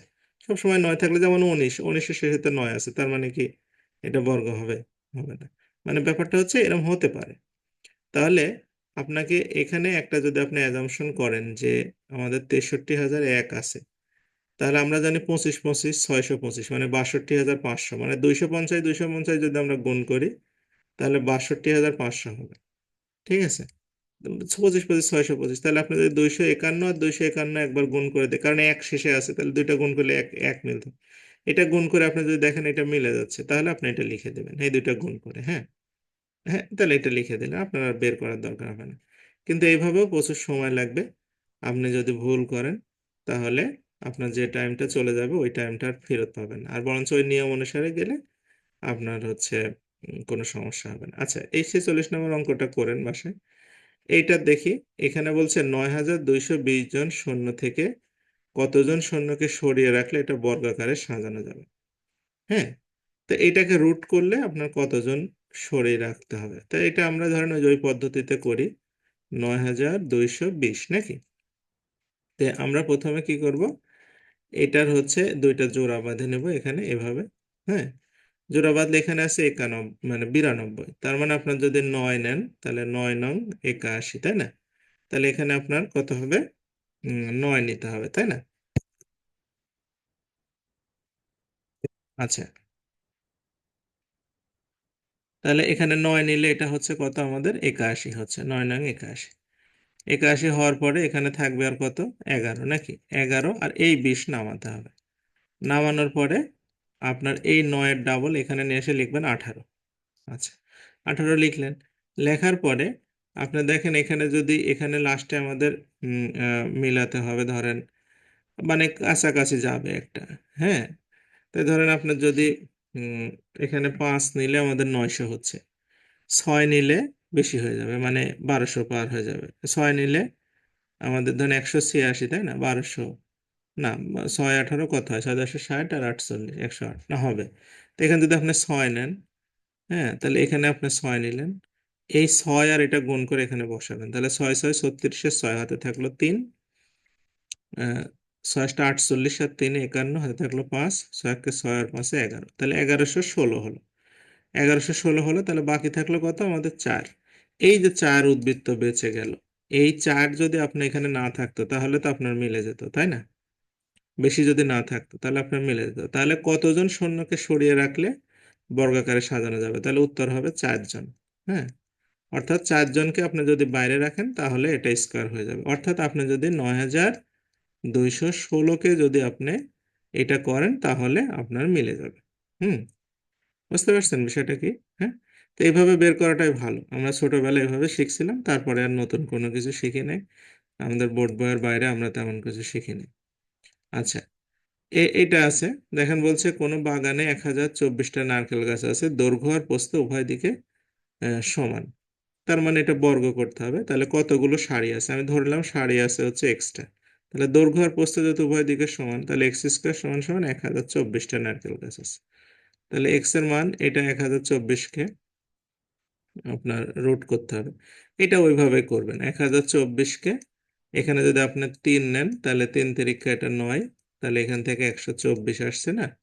তাহলে এখানে 3 দোকানে 6, এখানে 2 নিলে 6, 62 দোকানে 124, তার মানে 32 হবে। তাহলে এক্স এর মানটা হচ্ছে 32। হুম, তার মানে ওখানে সারি আছে হচ্ছে 32টা।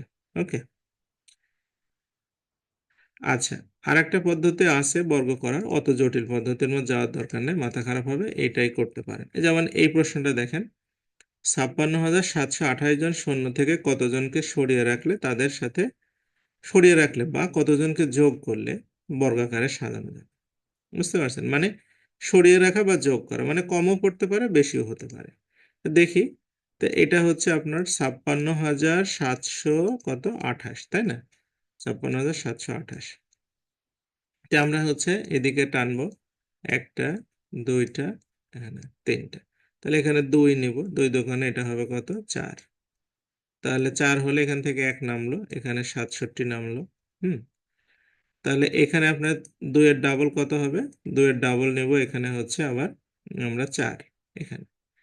এখন ধরেন এখানে আমরা যদি 4 নেই তাহলে হচ্ছে 160, না 4 নিলে বেশি হয়ে যাবে মনে হয়, কারণ 4 44-এ 176 হয়ে যাবে, তাহলে 3 নিতে হবে, তাই না?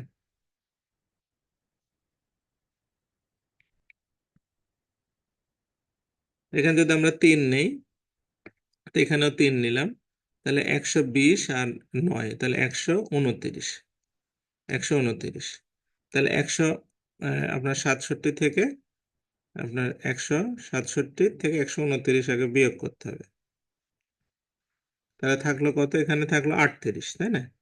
38 আর এই 28 নামাতে হবে, 28 নামাতে হবে। আচ্ছা, নামানোর পরে এই যে 23-এর ডাবল 46 এই পাশে চলে আসলো, 46। এখন আপনি দেখেন এখানে আমাদের কত নিতে পারি। আমরা যদি 5 নেই তাহলে হবে 2000, 2300, 6, 7, হুম, বা এরকম, মানে আপনার 7 নিলে 2800, 8 নিলে 32, হ্যাঁ, বা 9 নিলে কাছাকাছি যাবে মনে হয়, তাই না?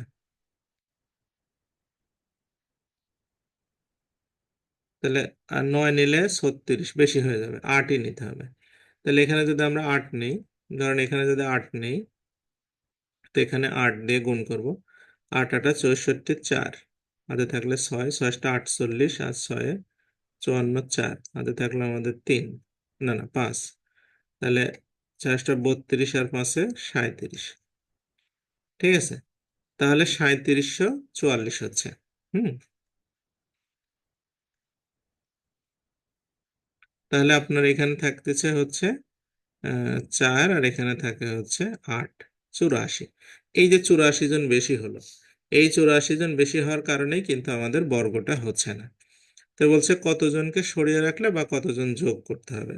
তা আমাদের সহজ কথা হচ্ছে 84 জনকে আমরা সরিয়ে রাখবো, তাহলে আমাদের এটা বর্গাকারে সাজানো যাবে। তাহলে উত্তর হবে কত?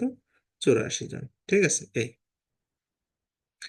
তাহলে আমরা মোটামুটি এই মানে সংখ্যা পদ্ধতির আমি আর অঙ্ক করাবো না, 50টা এখানে আছে।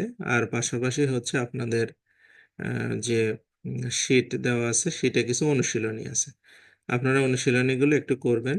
হ্যাঁ, করে, হ্যাঁ হ্যাঁ, 84 বাদ দিলে হচ্ছে না, 84 বাদ দিলে তো হচ্ছে না। এই অনুশীলনীগুলো করবেন। এই সংখ্যা পদ্ধতি চ্যাপ্টার থেকে আমার মনে হয় না আর কিছু করানোর দরকার আছে। আমাদের প্রথম লেকচার শিটের অঙ্কগুলো শেষ, ইংরেজিগুলো আমরা গতকালকে পড়েছি। আজকে আমাদের আরেকটা ছোট্ট জিনিস পড়ার আছে, সেটা হচ্ছে সাধারণ জ্ঞান। সাধারণ জ্ঞানটা আমাদের যে পর্যন্ত ছিল, আমরা গতকালকে প্রথম ক্লাস ছিল ইন্ডাকশন ক্লাস, সেখানে আমরা আলোচনা যোগ অথবা না, যোগ অথবা বিয়োগ, যোগ অথবা বিয়োগ মানে বাদ দিতে বলছে, বাদ দিলেও হবে।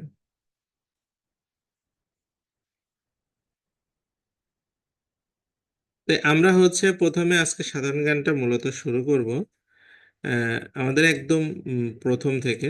হ্যাঁ, যে আমাদের বাংলাদেশ বিষয়াবলিতে বাঙালি জাতির যে উম, উৎপত্তি আছে, এখান থেকে আমরা আলোচনা শুরু করব। হ্যাঁ, বাঙালি জাতি কিভাবে আসলো, এবং আমাদের যে বর্তমান আমরা জাতিসত্তা যে বিকশিত, বর্তমানে তো ইতিহাসের যে 12টা বাজতেছে প্রতিদিনই। তে ইতিহাস আপনার সব সময় সত্য। ইতিহাসকে মিথ্যা অনেকেই করে, কিন্তু সেই ইতিহাস আবার সত্য হয়ে ফিরে আসে। হ্যাঁ, আমাদের গত 2 দিন ধরে দেখলাম ফেসবুকে হচ্ছে তাহসান আর মিথিলার বিয়ে, আর না না সরি, মিথিলা না, তো ওই মেয়েটার নাম জানি কি, আচ্ছা যাই হোক, নাম মনে নাই। আর আপনার এই 3 লক্ষ আর 30 লক্ষ যে শহীদ, এইটা নিয়ে কথাবার্তা আছে। তো এটা আমি ইতিহাসকে বিকৃত ভাবে, অনেকে বলছে যে আওয়ামী লীগ সরকার ইতিহাসকে বিকৃত ভাবে উপস্থাপন করছে, অনেক কিছু করছে, অনেক আছে। তো উম, হ্যাঁ, অ্যাপ্রোপ্রিয়েট প্রিপারেশন তো করাবো আমাদের, মানে সিলেবাস অনুসারে ধীরে ধীরে আগাতে হবে না, এ করে। তো এখন ধরেন মুক্তিযুদ্ধের সময় 3 লাখ লোক মারা যাক আর 30 লাখ লোক মারা যাক, আহ, বাংলাদেশের পৃথিবীতে বিভিন্ন দেশে গণহত্যা হয়েছে, ম্যাসাকার যেটাকে বলে, মাস কিলিং। তো এইটা আপনার হচ্ছে অনেক দেশেই হয়েছে। তারা আন্তর্জাতিকভাবে স্বীকৃতি পেয়েছে, যারা হত্যা করেছে তাদের বিচার হয়েছে, তাদের কাছে ক্ষতিপূরণও নিয়েছে। তা আমাদের বাংলাদেশ সরকারও অনেকবার চেষ্টা করেছিল যে পাকিস্তানের কাছ থেকে এই গণহত্যার জন্য একটা ক্ষতিপূরণ আদায় করা। তো এটার জন্য চেষ্টা চলছে, এখনো চলছে। 30 লক্ষ লোক আর 3 লক্ষ লোক, এখন ধরেন মুক্তিযুদ্ধে যদি যদি 3 লক্ষ লোকও মারা যেয়ে থাকে, সেটাকে যদি 30 লক্ষ লোক কেউ বলেও থাকে, তাতে অসুবিধাটা কোথায়? হ্যাঁ, আমি তো কোনো অসুবিধা দেখতেছি না এখানে। 30 লক্ষ মরুক আর 3 লক্ষ মরুক, বাংলাদেশের লোকই তো মরছে নাকি? ভারতের লোক তো আর কেউ মরেনি, পাকিস্তানের লোক 2-4 জন মরছে হয়তো, ভারতের কিছু মিলিটারি মারা গেছে। তো এখন আহ, এই 30 লক্ষটা আপনার দীর্ঘদিন থেকে আপনার হচ্ছে প্রতিষ্ঠিত হয়ে আছে বিদেশি শাসত্রপতি সব জায়গাতে। তো বাঙালি জাতির যে একটা মহান আত্মত্যাগ, এটা তো এখানে স্বীকৃত, তাই না? এখানে আপনি 3 লক্ষ, কয়েকদিন পর যদি আবার কেউ 3 জন মরছে খালি, তাহলে তো বিপদ না? হুম। আমরা স্বাধীনতা মুক্তিযুদ্ধ কোনটা এটাই বুঝি না। অনেকেই বলে যে হচ্ছে গন্ডগোলের বছর। গন্ডগোল কি জিনিস এটা বুঝতে হবে আগে। যাই হোক, আমরা ইতিহাসটা মোটামুটি যেটুকু জানা দরকার সেটুকু পড়ার চেষ্টা করবো। আপনারা এখানে স্টুডেন্ট হিসেবে আজ থাকবেন, আমার মনে হয় সেগুলো নিরপেক্ষভাবে চিন্তা করে, ভাবনা করে এগোবেন। কোন ইউটিউব চ্যানেলে কি হলো এটার উপর ভিত্তি করে কিন্তু সিদ্ধান্ত নেবেন না, তাহলে কিন্তু বিপদে পড়বেন। তা আমাদের যাই হোক, আমাদের যে বাঙালি জাতি বর্তমানে আমরা আমরা কিন্তু জাতিরাষ্ট্র, এটা আপনাদের আগে বুঝতে হবে। জাতিরাষ্ট্র অর্থ হচ্ছে যে একটা জাতির ভিত্তিতে রাষ্ট্র তৈরি হয়। হুম। পৃথিবীতে কিন্তু জাতিরাষ্ট্র খুব কম আছে। যেমন ইহুদিদের একটা জাতিরাষ্ট্র আছে, ইসরায়েল। ওরা ইহুদি জাতি, ওরা সবাই মিলে এক জায়গায় থাকবে, এই জন্য ওরা একটা জাতিরাষ্ট্র তৈরি করছে। তা আমরা বাঙালিরা এক জায়গায় থাকবে, এই জন্য আমাদের একটা জাতিরাষ্ট্র হয়েছে। আমাদের কিন্তু দেখেন ধর্মের কোনো ভেদাভেদ নাই, ধর্ম ভিত্তিতে আমাদের রাষ্ট্র না কিন্তু, বা আমাদের ধনী গরিবের ভিত্তিতে রাষ্ট্র না, বা আমাদের কালো সাদার ভিত্তিতে রাষ্ট্র না। আমাদের রাষ্ট্র কিসের ভিত্তিতে? জাতির ভিত্তিতে। অর্থাৎ গোটাটা আমরা একটা জাতি, কে কোন ধর্ম হলো, কে আদিবাসী হলো, হিন্দু মুসলিম বৌদ্ধ খ্রিস্টান যা হয় হোক, এটা কোনো বিষয় না। তা আমাদের এই যে বাঙালি জাতি, এই জাতিটাকে অরিজিন থেকে যদি আপনি চিন্তা করেন, তো 2টা ভাগে ভাগ করা যায়। একটা হচ্ছে অনার্য, একটা হচ্ছে আর্য। হুম। তে আপনার অনার্য, তারপরে আসছে হচ্ছে আর্য। আর্যরা আসার আগে এই বাংলাদেশের যে বর্তমান ম্যাপ, ভূখণ্ড, এখানে 4 ধরনের মানুষ বাস করত। হুম, চার চার গোষ্ঠীর মানুষ বাস করত। এর মধ্যে একটা হচ্ছে নেগ্রিটো, একটা হচ্ছে অস্ট্রিক, একটা হচ্ছে দ্রাবিড়, একটা হচ্ছে ভোটসিনীয়। এই চার প্রকারের মানুষ বাস করতো এখানে। এখনো বিভিন্ন মানে ধর্ম বর্ণের মানুষ আছে, তবে আর্যরা আসার আগে এখানে চার ধরনের মানুষ বাস করতো। একটা হচ্ছে নেগ্রিটো, অস্ট্রিক, দ্রাবিড় আর হচ্ছে ভোটসিনীয়। হুম। তো এর পরে আসছে হচ্ছে আর্যরা। ঠিক আছে। তো এই যে চার ধরনের যে আমরা দেখলাম, এর ভিতরে অস্ট্রিক যে জাতি, এই জাতিটা ছিল বড়, সাইজে বড়। এদের কাছ থেকে আমাদের বাঙালি জাতি গড়ে উঠেছে, হ্যাঁ, বলে ধারণা করা হয়। এদের আরেকটা, এই জাতির আরেকটা নাম হচ্ছে নিষাদ জাতি। হুম। তো অস্ট্রিকদের আগে থেকে এখানে বাস করতে হচ্ছে নেগ্রিটোরা। নেগ্রিটোরা অস্ট্রিকেরও আগে ছিল। এরা 5,000 বছর আগে, মানে আজ থেকে 5,000 বছর আগে, মানে অনেক আগের ঘটনা না তাহলে। ইন্দোচীন মানে এই যে আপনার লাওস, কম্বোডিয়া, ভিয়েতনাম, এই অঞ্চল থেকে তারা আসাম দিয়ে বাংলাদেশে ঢুকেছিল। আসাম মানে আপনার ওই যে সিলেটের ওই পাশ দিয়ে এদিকে আসছিল। এসে নেগ্রিটোরা এখানে বসবাস করতো, তো নেগ্রিটোরদেরকে এখান থেকে উৎখাত করে দিয়েছে। যাদের জ্ঞান বিজ্ঞান ভালো, শক্তিশালী, অস্ত্র শক্তিশালী, যারা দখলবাজ, তারা তো এগুলাই করে। এসে এখানে যারা স্থানীয় বাসিন্দা নেগ্রিটো, এদেরকে এরা উৎখাত করে দিয়ে বসবাস শুরু করে এই অস্ট্রিকরা। হুম। এই অস্ট্রিক এবং পরবর্তীতে আপনার আরেকটা জাতি আছে দ্রাবিড়, ভারতে এখনো আছে, রাহুল দ্রাবিড়ের নাম শুনছেন আপনারা। এই দ্রাবিড় জাতি বাংলাদেশে আসে বসবাস শুরু করে। তো দ্রাবিড় জাতি আবার জ্ঞান বিজ্ঞানে অনেক উন্নত ছিল। তাদের পড়াশোনা, চিন্তা চেতনা অনেক উন্নত ছিল, যে কারণে অস্ট্রিকরা তাদের সাথে পারতো না। মানে জ্ঞান বিজ্ঞানে না পারলে তো আর মারামারি করে আগান যাবে না। হ্যাঁ। তো এই দ্রাবিড়রা অস্ট্রিকদেরকে মূলত ক্যাপচার করে ফেলে। এরপরে বিভিন্ন সেই সময় দ্রাবিড়রা লিড দেওয়া শুরু করে, পাশাপাশি আপনার মঙ্গোলীয়, ভোটসেনীয় বিভিন্ন জায়গা থেকে লোকজন আসে, এবং আমাদের এখানে একটা বসবাস শুরু হয়। এরপরে আসে হচ্ছে আর্যরা। তার মানে আর্যরা অনেক পরে আসে। আর্যরা আসলো কোত্থেকে? আপনারা জানেন যে আগে, বর্তমানে যে পারস্য একটা দেশ আছে ইরান, হ্যাঁ, এই দেশটা আগে তো সবাই ছিল হচ্ছে আপনার ওখানে সূর্য পূজা করত। হ্যাঁ, মানে সূর্য ছিল তাদের দেবতা। 1979 সালে যে ইসলামে যে বিপ্লব হলো, রেভলিউশন হলো, তার আগ পর্যন্ত তারা কিন্তু জরদুষ্টবাদ নামে একটা ধর্ম পালন করত। তারা সূর্য পূজা করত। তো এই ইরানের একটা ইউরাল পর্বতের পাশে আর্য একটা জাতি ছিল, যারা বাংলাদেশে এখানে আসে। তো এরা আবার সনাতন ধর্ম পালন করত। এদের ধর্মগ্রন্থ ছিল হচ্ছে বেদ। হুম। তো এরা আসে, এসে হচ্ছে আর্যরা এসে বসবাস শুরু করে পাকিস্তানের পাঞ্জাব প্রদেশের সিন্ধু নদীর তীরে, এবং তারা বেদ অনুসারে তাদের লাইফ চালাতো। হুম। মানে বেদে যেসব নিয়ম কানুন থাকতো, সেই নিয়ম কানুন অনুসারে তাদের জীবন পরিচালনা করতো। এবং তারা যেহেতু ওখানে থাকতো, এবং আপনারা জানেন যে ফার্সি এবং উর্দুতে প কে মানে দন্তাস্বকে বলা হয় হ। হ্যাঁ। তো সেই ক্ষেত্রে সিন্ধু নদীর তীরে যারা বসবাস করতো, তাদের সিন্ধু বলার থেকে মানে এই উচ্চারণটা বিকৃত হয়ে পরে হিন্দু নাম হয়ে গেছে। তার মানে আসলে আর্য জনগোষ্ঠী যারা ছিল, তারাই পরবর্তীতে হিন্দু জনগোষ্ঠী নামে মানে প্রচারিত হয়। এরপরে অষ্টম শতকের দিকে আপনার 716 খ্রিস্টাব্দের দিকে, আমরা এগুলো ইতিহাস পড়ব, ভারতবর্ষে ভারতবর্ষে ইসলাম ধর্ম প্রচার করতে আসে আপনার সুফি দরবেশ যারা, প্রথমে তারা কিন্তু আসছে, এসে শুরু করে এবং এখানে বসতি স্থাপন করে। তো এই সব মিলে আমাদের বাঙালি জাতি গঠিত হয়। হ্যাঁ। এবং আপনার যদি অ্যানথ্রোপোলজিক্যালি বিশ্লেষণ করা যায়, মানুষের যে অস্ট্রেলীয়, জার্মানীয়, এরকম বিভিন্ন ভাগ আছে, ক্যাটাগরি আছে, প্যাটার্ন আছে, সেই অনুসারে আমাদের অস্ট্রেলীয় প্যাটার্ন। হুম। তো যাই হোক, এরপরে আমাদের আরেকটা ছোট্ট জিনিস পড়তে হবে বাংলাদেশের ইতিহাস নিয়ে। আপনারা যদি মনে করেন যে কিছু ইতিহাস পড়বেন, পড়তে পারেন। তো এখানে কিছু বই আছে, মোটামুটি 10টা বই আছে। তো যদি অবসর সময় কখনো পান চাকরি পাওয়ার পরে, শেখার জন্য 10টা বই পড়তে পারেন। এই 10টা বইয়ে সম্পূর্ণ ইতিহাস আপনি পেয়ে যাবেন, যে বাঙালির প্রাচীন ইতিহাস।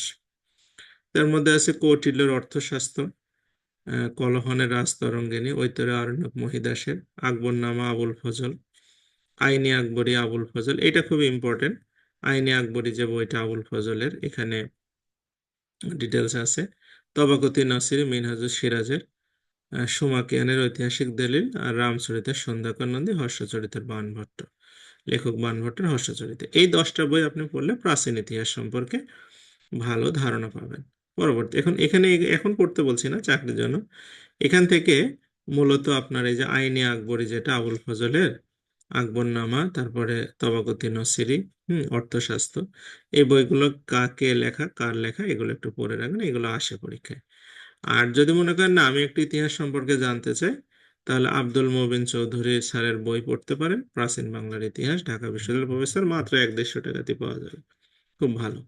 আচ্ছা, এরপর আমরা চলে আসি। আমাদের এই যে ইতিহাস যে আমরা শিখতে যাচ্ছি, এর অন্যতম একটা আহ, মানে লেখক ছিল পরিব্রাজক। পরিব্রাজক মানে এখনকার যারা ট্রাভেল ব্লগার, বিভিন্ন দেশে ভ্রমণে যেত, তারা ভ্রমণে গিয়ে দেখবেন যে আমাদের দেশে এখন প্রচুর পরিব্রাজক হয়েছে, যারা বিভিন্ন দেশে গিয়ে ভিডিও করে আমাদেরকে দেখায় এবং তারা টাকা উপার্জন করে, আমরাও দেখি, ভালো লাগে, এই আর কি। তো এই পরিব্রাজকরা এখনকার মতো ট্রাভেল ব্লগার ছিল না, তারা অনেক জ্ঞানী গুণী লোক ছিল। তারা বিভিন্ন দেশ সরকারিভাবে তারা যেত, সরকার তাদের টাকা পয়সা দিয়ে পাঠাতো, তারা ভ্রমণ করতো এবং ওই দেশের ইতিহাস, ঐতিহ্য, রাজনীতি, অর্থনীতি সম্পর্কে বই পুস্তক লিখে তারা জ্ঞান অর্জন করতো, জানতো, পরিবেশ পরিস্থিতি বুঝতো। তো এই পরিব্রাজকের মধ্যে আপনার পরিব্রাজক মানে হচ্ছে পর্যটক।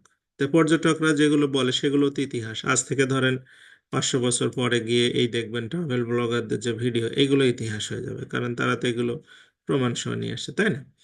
তো এই প্রথম পরিব্রাজক হিসাবে ভারতবর্ষে আসে হচ্ছে মেগাসথেনিস। মেগাসথেনিস উনি হচ্ছেন গ্রিসের পরিব্রাজক ছিলেন। তে গ্রিসের রাজা সেলিউকাস আপনার খ্রিস্টপূর্ব 302 অব্দে, মানে খ্রিস্টের জন্মের থেকে 302 বছর আগের ঘটনা বলছি, ধরেন 300 বছরে যদি ধরি, এইদিকে 2020 আর ওইদিকে 300, তাহলে 2320, আর এদিকে 2000 মানে 25 এদের 7, তাহলে 2327 বছর আগের ঘটনা আলোচনা হচ্ছে। হ্যাঁ, আজ থেকে 2327 বছর আগের ঘটনা। সেই সময় হচ্ছে রাজা সেলিউকাস এই মেগাসথেনিসকে ভারতবর্ষের দূত হিসাবে পাঠিয়েছিলেন, টাকা পয়সা দিয়ে এনারা। আহ, তো সেই সময় আমাদের এই মানে বাংলা যে অঞ্চল, এই অঞ্চলের রাজা ছিল হচ্ছে চন্দ্রগুপ্ত মৌর্য। উনি এসে চন্দ্রগুপ্ত মৌর্যের কাছে তার পরিচয় পেশ করে এবং এখানে উনি কিছুদিন থেকে তারপরে উনি এখান থেকে কয়েক বছর থেকে অনেক হিস্ট্রি সম্পর্কে জানে এবং সে অভিজ্ঞতা নিয়ে একটা বই লেখে, নাম হচ্ছে ইন্ডিকা। এই বইটা এখনো পাওয়া যায়, ঢাকা ভার্সিটি লাইব্রেরিতে আছে, গেলে পাবেন। এই ইন্ডিকা বইটাতে উনি হচ্ছে বিস্তারিত এই মৌর্য আমলে যে শাসন ব্যবস্থা সে সম্পর্কে ব্যাখ্যা করে গেছেন। হ্যাঁ, আচ্ছা, এরপরে আসে হচ্ছে চাইনিজ পরিব্রাজক ফাহিয়ান। ফাহিয়ান মূলত উনি তীর্থযাত্রী। হ্যাঁ, তারপরে উনি হচ্ছে তীর্থযাত্রা, যারা তীর্থ করতে, যেমন এখন ধরেন যারা হজে যায়, এটা তো অনেক জ্ঞানী মানুষ যায়, এখানে তো একদমই সবাই যে না জানা লোক যায় না। তো ওনারা তীর্থ করতে আসছিলেন, যারা, তারা কিন্তু অনেক জানা শোনা মানুষ। তো উনি দ্বিতীয় চন্দ্রগুপ্ত যখন ভারতবর্ষের মানে শাসনভার দায়িত্বে ছিলেন, সেই সময় উনি চীন থেকে আসে, চীন থেকে উনি প্রথম আসে। সেটা কত সালের ঘটনা? 399 খ্রিস্টাব্দে উনি চীন থেকে রওনা দেয়, মানে 400 সালের কথা বলছি, আজ থেকে ধরেন 1600 বছর আগের ঘটনা। তখন আসে এবং 14 বছর পর আবার চীনে ফিরে যায়, 14 বছর ছিল। হ্যাঁ, এবং ভারত ভ্রমণের শেষে তিনি হচ্ছে একটা বই লিখেছেন, মানে 7টা বই লিখেছেন। 7টা বইয়ের মধ্যে তার সবচেয়ে গুরুত্বপূর্ণ বই, 14 বছরে 7টা বই লিখছে, ভালোই লেখালেখি। ফো কুয়া কিং নামে একটা বই লিখছিল, এই বইটা খুবই ইম্পর্টেন্ট বই। এটা মানে আপনার মানে উল্লেখযোগ্য আর কি, আর 7টার মধ্যে। এরপরে আসে হচ্ছে হিউয়েন সাং। উনিও তীর্থযাত্রী। উনি মূলত আসছিলেন হচ্ছে পড়াশোনা করার জন্য ভারতের বিশ্ববিখ্যাত একটা বিশ্ববিদ্যালয় ছিল, আপনারা জানেন, নালন্দা বিশ্ববিদ্যালয়, বিহারে, ভারতের বিহার রাজ্যে। সেই বিশ্ববিদ্যালয়ে মূলত পড়াশোনা করার জন্য উনি আসেন। এখানে এসে সেই সময় বাংলার রাজা ছিল হর্ষবর্ধন। হুম। তো সেই সময় উনি এখানে হচ্ছে 14 বছর ছিলেন, 630 সালে আসে, এসে 14 বছর ছিলেন এবং এই নালন্দা বিশ্ববিদ্যালয়ের প্রিন্সিপাল শিলভদ্র, ওনার কাছে উনি পড়াশোনা করেছিলেন। পড়াশোনা করার পরে উনি একটা বই লেখেন, বইটার নাম হচ্ছে সিদ্ধি। হ্যাঁ, তো উনি এই অঞ্চলের ব্যাখ্যা দিতে গিয়ে সেই সময় বিভিন্ন অঞ্চলের নাম মানে উনি উল্লেখ করেছেন, যার মধ্যে একটা হচ্ছে পুণ্ডনগর। পুণ্ডনগরটা কোথায়? আমাদের বগুড়াতে। হুম। সমতট কুমিল্লাতে। হ্যাঁ। এই যে কামরূপ রংপুর। হ্যাঁ, এই যে জায়গাগুলো উনি সেই সময় ফাইন্ড আউট করছেন। ঠিক আছে। আচ্ছা, এরপরে আসছে হচ্ছে ইবনে বতুতা। 1304 খ্রিস্টাব্দে উনি জন্মগ্রহণ করেন মরক্কোয়। উনি আসে হচ্ছে 1325 খ্রিস্টাব্দে উনি রওনা দেয় বিশ্ব ভ্রমণে। 1333 সালে উনি হচ্ছে ভারতবর্ষে পৌঁছায়। ভারতবর্ষে এসে সেই সময় আপনাদের মোহাম্মদ বিন তুগলক, এই ইতিহাস যখন আমরা পড়বো ছোট করে, তখন আমরা এগুলো দেখব। মোহাম্মদ বিন তুগলক সেই সময় দিল্লির সুলতান। ওনার কাছে এসে উনি পরিচয় পেশ করে, এবং ইবনে বতুতা অনেক জ্ঞানী মানুষ ছিলেন, যে কারণে এই আপনার মোহাম্মদ বিন তুগলক তাকে হচ্ছে দিল্লির কাজী পদে নিযুক্ত করেন। কাজী মানে হচ্ছে বিচারক পদে নিযুক্ত করেন। সেখানে 8 বছর উনি চাকরি করেন। এরপরে উনি হচ্ছে বাংলায় আসেন দিল্লি থেকে, মানে আমাদের বাংলায়। সেই সময় বাংলার রাজধানী ছিল হচ্ছে সোনারগাঁ, মানে যেটা এখন নারায়ণগঞ্জে। এই সোনারগাঁয়ে উনি এসেছিলেন মূলত উনি হচ্ছে এই যে হজরত শাহজালাল রহমতুল্লাহ আলাইহির সঙ্গে দেখা করার জন্য। তা উনি থাকতেন কোথায়? সিলেটে। তো সিলেট আর সোনারগাঁ তো অনেক দূরে। হুম। তো যাই হোক, উনি এসে এখানে ইবনে বতুতা এসে ফখরুদ্দীন মোবারক শাহ সেই সময় বাংলা স্বাধীনতা ঘোষণা করেন। এই বাহরাম খান ছিল আহ, মানে আপনার 1300 কত সালে, 1300 আপনার 40 মেবি, আমার এক্স্যাক্টলি মনে নাই। যাই হোক, সেই সময় বাহরাম খান যখন মারা যায়, তখন ওই বাহরাম খানের বডিগার্ড ছিল হচ্ছে ফখরুদ্দীন মোবারক শাহ। তখন তাই সেই সুযোগে তিনি হচ্ছে সিংহাসন দখল করে নেয়। হুম। এই ফখরুদ্দীন মুবারক শাহ প্রথম বাংলা স্বাধীনতা ঘোষণা করে তিনি ক্ষমতায় চলে আসে। এই ফখরুদ্দীন মুবারক শাহের সাথে দেখা করে হচ্ছে কে? Ibn Battuta. হ্যাঁ। পরে হচ্ছে তিনি মানে এই সিলেট থেকে সোনারগাঁ নদীপথে আর কি মুভ করছিলেন। এরপরে উনি একটা বই লিখেছেন, বইটার নাম হচ্ছে সফরনামা। হ্যাঁ, আরবিতে এটার হচ্ছে কিতাবুল রেহেলা নামে। খুবই ইম্পর্টেন্ট প্রশ্ন, এটা প্রচুর পরীক্ষায় আসে। এখানে উনি বিদেশি একজন পর্যটক হিসেবে এই অঞ্চলকে বাংলা নামে নামকরণ ব্যবহার করেছিলেন। তো এখানে আপনার হচ্ছে প্রচুর জিনিসপত্র পাওয়া যেত। যেমন ধরেন আপনার 10 টাকা কেজি সিম আজকেও কিনলাম, বেগুন 20 টাকা কেজি। হ্যাঁ, এইরকম ধরেন অল্প দামে অনেক জিনিসপত্র পাওয়া যেত। ঠিক আছে। আবার কপি ধরেন, ফুলকপি আজকে দেখলাম যে আপনি যেটাই নেবেন 10 টাকা, দুইটা নিলেও 10 টাকা, একটা 10 টাকা, দুইটা 10 টাকা, যে যাটা নেয়। হ্যাঁ।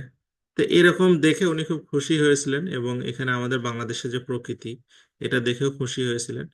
কিন্তু আবহাওয়াটা খুব খারাপ। এই যে কালকে রাতে গরম, আজকে আবার ঠান্ডা।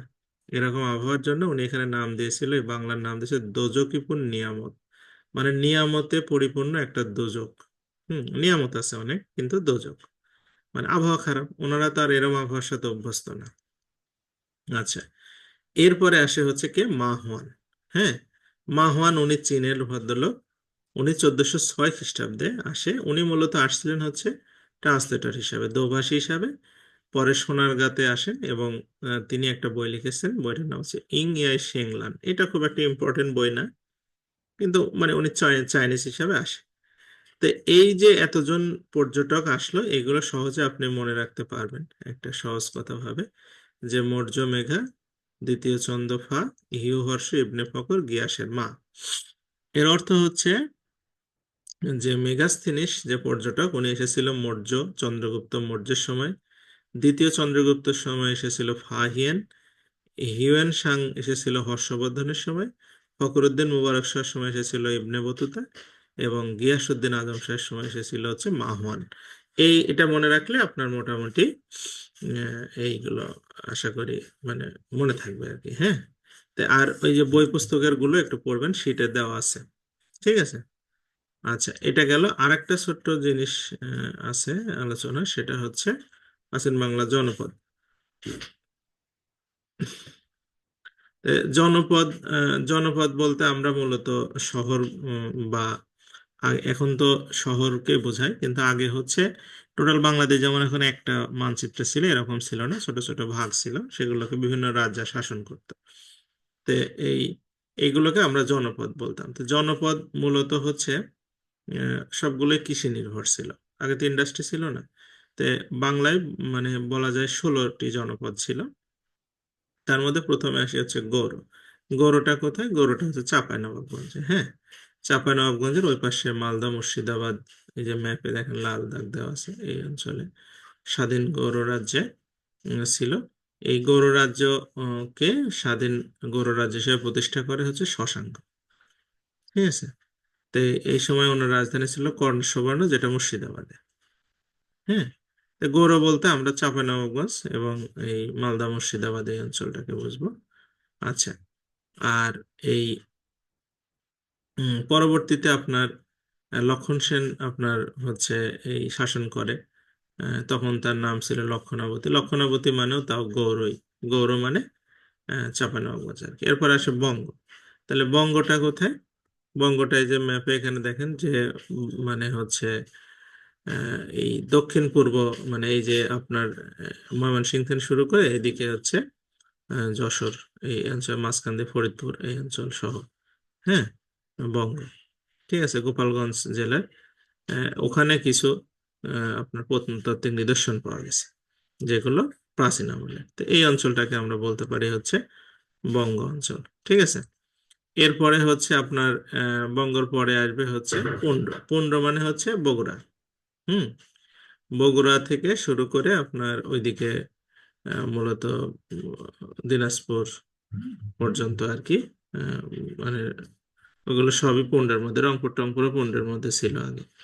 কিছু অংশ ছিল, মানে আগে তো এরকম ম্যাপ ছিল না, সোজাসুজি ম্যাপ ছিল। কিছু অংশ বরেন্দ্রের মধ্যে ছিল, কিছু অংশ আপনার এর মধ্যে ছিল। তো পুন্ড শব্দের অর্থ হচ্ছে আখ, আর পুন্ডবর্ধন মানে হচ্ছে যেখানে আখের উৎপাদন বেশি হয়। এই জন্য বগুড়ার নাম হচ্ছে পুন্ডবর্ধন। রাজশাহী, দিনাজপুর, রাজশাহীর কিছু অংশ, সম্পূর্ণটা না, পুন্ড জনপদ ছিল। হুম।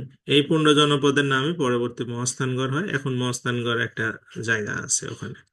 হ্যাঁ। আচ্ছা। এই পুন্ড হচ্ছে জনপদ যতগুলো ছিল সবার আগে সৃষ্টি হয়, এটা হচ্ছে সবচেয়ে প্রাচীন। এরপর আছে হরিকেল। হরিকেল হচ্ছে আপনার এই যে সিলেট থেকে চট্টগ্রাম, মানে আপনার কোন দিকে হবে এটা? তাহলে এই যে এই অঞ্চল, এই দিকে, এটুকু। এটুকু হচ্ছে সিলেট থেকে চট্টগ্রাম, এই সোজাসুজি এই যে আপনার ভারতের ত্রিপুরা, হ্যাঁ, এই মিজোরাম টিজোরাম এই অঞ্চলটা আছে, এইটুকু ছিল হচ্ছে আপনার হরিকেল জনপদ। ঠিক আছে। এরপরে সমতট। তো সমতট ছিল হচ্ছে কুমিল্লা।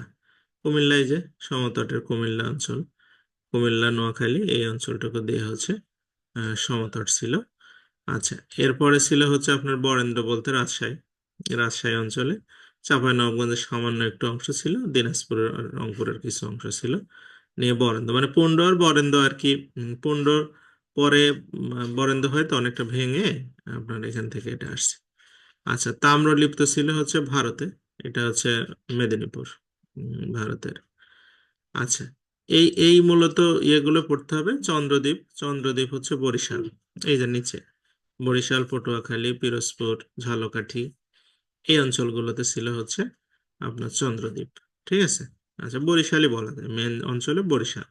তো এই হচ্ছে আমাদের জনপদ। এই জনপদ থেকে আপনার একটা প্রশ্ন হয়, প্রত্যেকটা পরীক্ষাতেই প্রশ্ন হয় জনপদ থেকে, যে পুন্ড কোথায়, বঙ্গ কোথায়, মানে এ কোথায়, এরকম। তো এইগুলো শীটে যতটুকু দেওয়া আছে ততটুকু বললে কমন পড়বে। এর বাইরে হ্যাঁ, ঢাকা বঙ্গের মধ্যে পড়বে। হ্যাঁ, ঢাকা, এখনকার ঢাকা বঙ্গের মধ্যে পড়বে। হুম। তো এই প্রথম আমরা হচ্ছে জনপদ পর্যন্ত। আগামী দিন আমরা প্রাচীন বাংলার সাম্রাজ্য পড়ব। আপনার এই যে ইয়ে চন্দ্রগুপ্ত মৌর্য থেকে শুরু করে আহ, মানে মোটামুটি লক্ষণ সেন পর্যন্ত। হ্যাঁ। ইয়ে করে তারপরে মুসলিম শাসন। হ্যাঁ, মানে ইতিহাসগুলো আমরা সংক্ষেপে কিছুবারে, এখন তো প্রশ্ন হচ্ছে, আগে তো এই প্রথম ইতিহাসের আপনার 1920 সাল পর্যন্ত বলা যায়। 20 সাল না, 6 দফা ছিল 1966 সালে, তাই না? 66 সাল পর্যন্ত কোনো প্রশ্ন হতো না, 66 6 দফা থেকে শুরু হতো। তো এখন তো সেটা হচ্ছে না। এখন আপনার হচ্ছে প্রাচীন প্রশ্নগুলো হচ্ছে, আগের ইতিহাস থেকেও প্রশ্ন হচ্ছে। তো এই জন্য আমাদের সব ইতিহাসই পড়তে হবে। আহ, এগুলো আমরা মানে পরে রাখবো আর কি, যেটা যেটা আসে পরীক্ষায়, না আসলে নাই। এই, হ্যাঁ। তো মূলত এই ক্লাস, আজকের ক্লাস এইটুকুই।